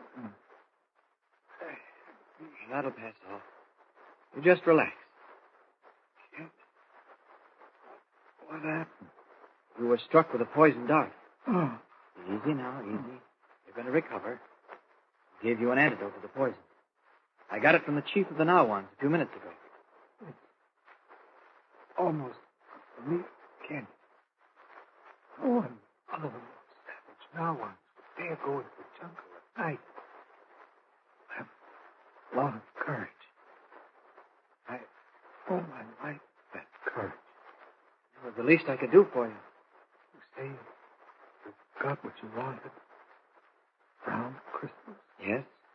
I got them, and I'll be leaving as soon as you're able to get around. Don't bother about me. My houseboy can carry on from here. You've done more than enough. I don't know how to thank you. Oh, forget it. Incidentally, I'm going to leave the pouch containing the poison antidote with you. It may come in handy someday. I'll also leave you some of the brown crystals. I have more than enough. Here, this is the poison antidote. You better mark it when you get a chance. Now, if I can just find something to put these crystals in. What was that? No.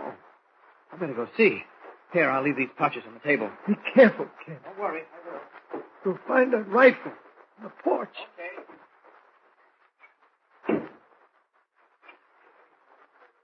Who's there? What you mean, Mr. Carter? Oh, Tango. Right, you are. A bit out of breath from running around to the back of letting loose that yowl, but otherwise in good shape. Oh, you the one who screamed. What's the idea? I had to get him out of the cottage, didn't I? I'd advise you to get out yourself. I know all about you. Get out. Get off the plantation. Don't worry, Mr. Carter. I'll be toddling along soon. First, I gotta put over a little deal. Them pouches sitting on the table. They belongs to me. Keep your hands off And those. don't excite yourself, Mr. Carter. Put You're a those sick man. pouches down. Not on your life, I won't. They're going to pay me big dividends, they are. Kent! Kent! Keep your blooming mouth shut. Kent! All right, now, Kent! get it, boy. Can tell your places, Mr. Kent. If he wants these pouches, he's going to pay for them in heavy. Toodaloo, Mr. Carter. Kent! Kent! Where are you? Kent! Finding me outside. What's the matter? Kent! Your pouches. They're gone. Where are they? Tango Pete. What? He went out the back way. You may be able to catch him. Hurry. Will Clark Kent be able to find Tango Pete and recover the precious leather pouch containing the brown crystals? In all the excitement, Kent has lost track of time. Even now, far up north, the referee's whistle is blowing for the start of the Metropolis Southwest football game. And 11 Metropolis men, drugged with a brain-numbing potion that may react at any moment, are trotting out on the field. Our story comes to a smashing climax in the next episode, so don't miss it. Listen in with Superman. Don't forget, tune in again for the next thrilling episode with Superman. Look, up in the sky. It's a bird. It's a plane. It's Superman. Superman is a copyrighted feature appearing in Action Comics magazine. Presenting the transcription feature, Superman. Look, up in the sky. Bird. It's a plane. It's Superman. Yes, it's Superman, strange visitor from the planet Krypton, who came to Earth with powers and abilities far beyond those of mortal men. Superman who can leap tall buildings at a single bound, race a speeding bullet to its target, bend steel in his bare hands, and who, disguised as Clark Kent, mild-mannered reporter for a great metropolitan newspaper, fights a never-ending battle for truth and justice. And now to our story. Taking advantage of the superstitious nature of the savage Nawan Indians, Clark Kent, in his guise of Superman, made a spectacular appearance before their chief, and in the role of a great spirit requested as a gift some of the brown crystal antidote for which he had come to Central America. At the same time, he asked for and received some of the antidote to the poison used on the Narwhal blowgun dot. Back at the rubber plantation where John Carter's life was slowly ebbing away from a poisoned dart wound, Kent gave him the medicine in the nick of time. While they were talking, after Carter's recovery, a cry sounded from outside. Kent went to investigate. As he left the cottage, Tango Pete, the white derelict who was in league with the Indians, slipped in through the back door and stole the leather pouches containing the precious antidote. When Kent, in response to Carter's frenzied cries, returned, Tango Pete was gone. Meanwhile, 2,000 miles away in the Metropolis Stadium, the all-important football game between Metropolis and Southwest University has gone into the fourth quarter. In a booth high above the field, a sports announcer reports the progress of the game.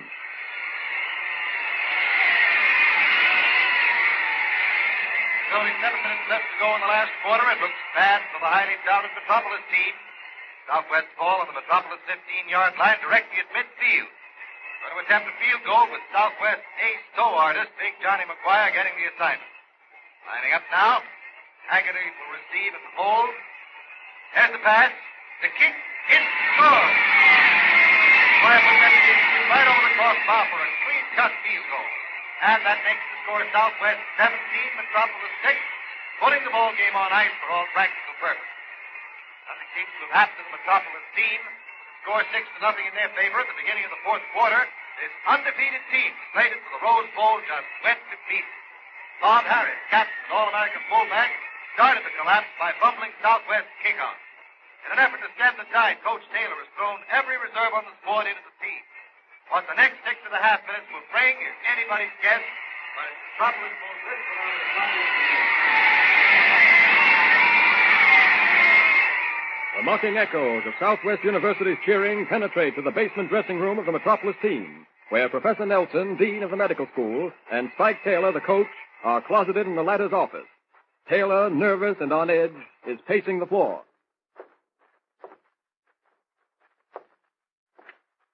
Hadn't you better go out on the bench, Mr. Taylor? What's the use? I can't do anything for them. Perhaps it might help their morale. Morale? This has nothing to do with morale, Professor. Those boys are sick. They've been doped. I can't stand sitting out there and watching them go through the motions without knowing what they're doing. Isn't there anything you can do? Oh, why is medical science so helpless? We can only cure Mr. Taylor when we know the cause of the ailment. The substance contained in the potion Dr. Stone administered the team defied analysis. Every possible effort has been made. The drug is, as we are aware, the concoction of a tribe of Central American Indians, probably derived from some native root or berry. The laboratory has given it all the possible tests to determine its content, to no avail. But there is an antidote. Stone mentioned it in his diary, and his sister told us there were brown crystals that killed the effect of the potion immediately. Yes, I know. But the antidote is in Central America, 2,000 miles away. It would take months to get, if it could be gotten at all. You know, Professor, I can't understand what happened to Clark Kent. His office hasn't heard from him in 3 days. Strange, because he seemed so interested. Oh, a man just doesn't vanish into thin air. He'll probably turn up. Kent is not our problem. What is our problem? It's trying to solve the mystery of that Indian drug. But I'm afraid we've failed. Well, I suppose there's nothing we can do except stand by and watch the slaughter. I don't care for myself particularly. Although you can bet your bottom dollar those sports writers will take me apart piece by piece in tomorrow's papers. It's the boys on the team. They're the greatest sufferers. If you mean physically, I wouldn't worry too much. Recovery from the effects of this mysterious potion seems rapid and complete. All it does is create a temporary dizziness. No, I don't mean physically. I told them it was up to the team to raise enough money to meet the terms of the Richards will so that the medical laboratory could get that $3 million legacy. No, it won't be earned unless we're invited to play at the Rose Bowl. What can they be thinking of out in the field now? Fumbling, running around in circles, tackling like cream puffs. Suppose we both go out to the bench, Mr. Taylor. Possibly there's been a change. The potion may have worn off. Come, shall we? All right. Probably another touchdown.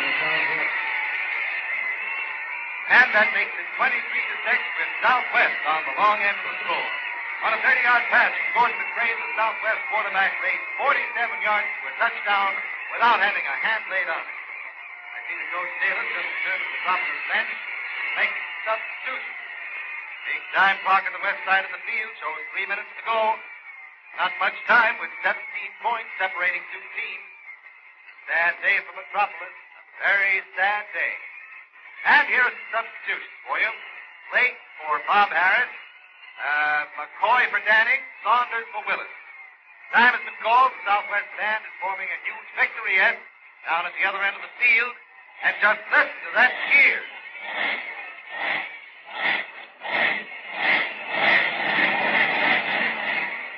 $3 minutes to go in the football game for which the stakes are $3 million, $1 million a minute. All hope seems lost, and yet, unknown to any of the thousands of people crowded into the Metropolis Stadium, the darkness of a Central American jungle is the scene of a dramatic chase that may well determine the outcome of the game. There, Clark Kent, having thrown aside his reporter's disguise, is trailing Pango Pete, the white derelict, as Superman. The jungle is alive with the blood-curdling cries of wild beasts that roar defiance as Superman plows his way through the matted, twisted undergrowth. The only way he could have come. The only semblance of a path. He didn't have much of a lead, so I should be closing in on him soon. Stuff's certainly thick. Twisted vines and heavy brush. No wonder those Indians camp here. It's like going through barbed wire. What? That didn't sound like an animal. It isn't. It's a human voice screaming for help. What could it be, Pango Pete? What? Great Scott, it is Pango Pete. Caught by a giant boa constrictor. Oh, he's crushing him in his coils. I never tackled a 50-foot snake before, but there's nothing like trying. Here goes. There we are. Oh, you don't like being interfered with, huh? Open those coils. Come on, open them. There, that does it. Now I'll just tie you into a knot that you'll never squirm out of.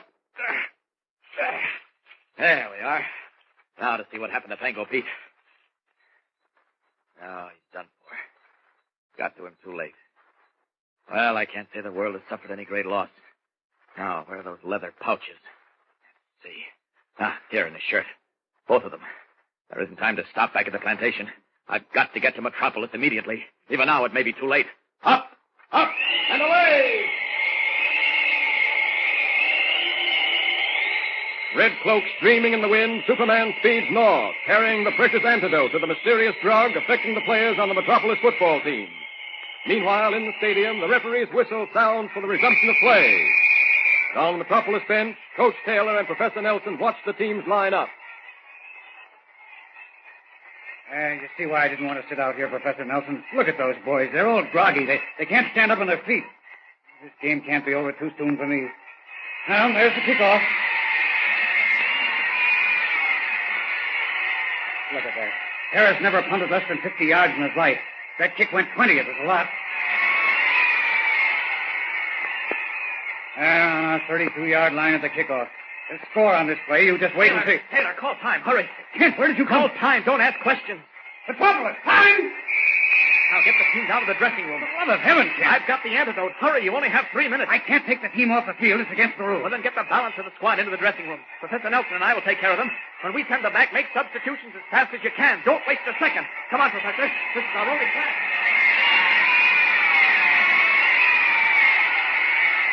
This crowd is going wild, ladies and gentlemen, and so am I.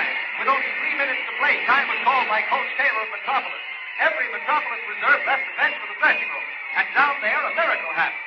These same men who just a minute before were tired and beaten came out like raging tigers. In 3 lightning plays, Metropolis scored to make the tally 23-13, and then, kicking from the 49-yard line, Captain Bob Harris planted a stunning field goal between the uprights, and the score was 23-16. And that roar you heard a moment ago marked the second Metropolis touchdown, the result of a forward pass into the southwest end zone. And so, as we go into the last 20 seconds of play, the score is tied at 23-23 with the ball in the possession of Metropolis on the southwest 44-yard line. Anything can happen now, anything. There's the whistle. Teams are lining up. The 3-2-1 backfield for Metropolis. Harris again on the receiving end. Ball comes back. Harris makes the pass. No, he can't pass. The southwest line has been broken through. He's trapped.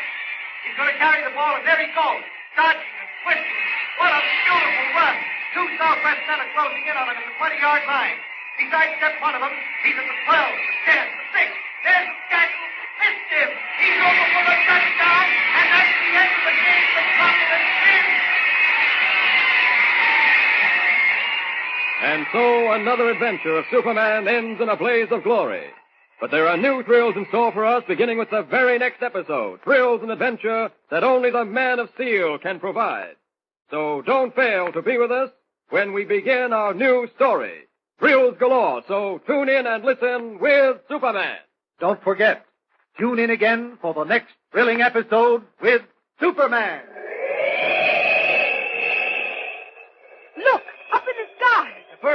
flames. It's Superman! Superman is a copyrighted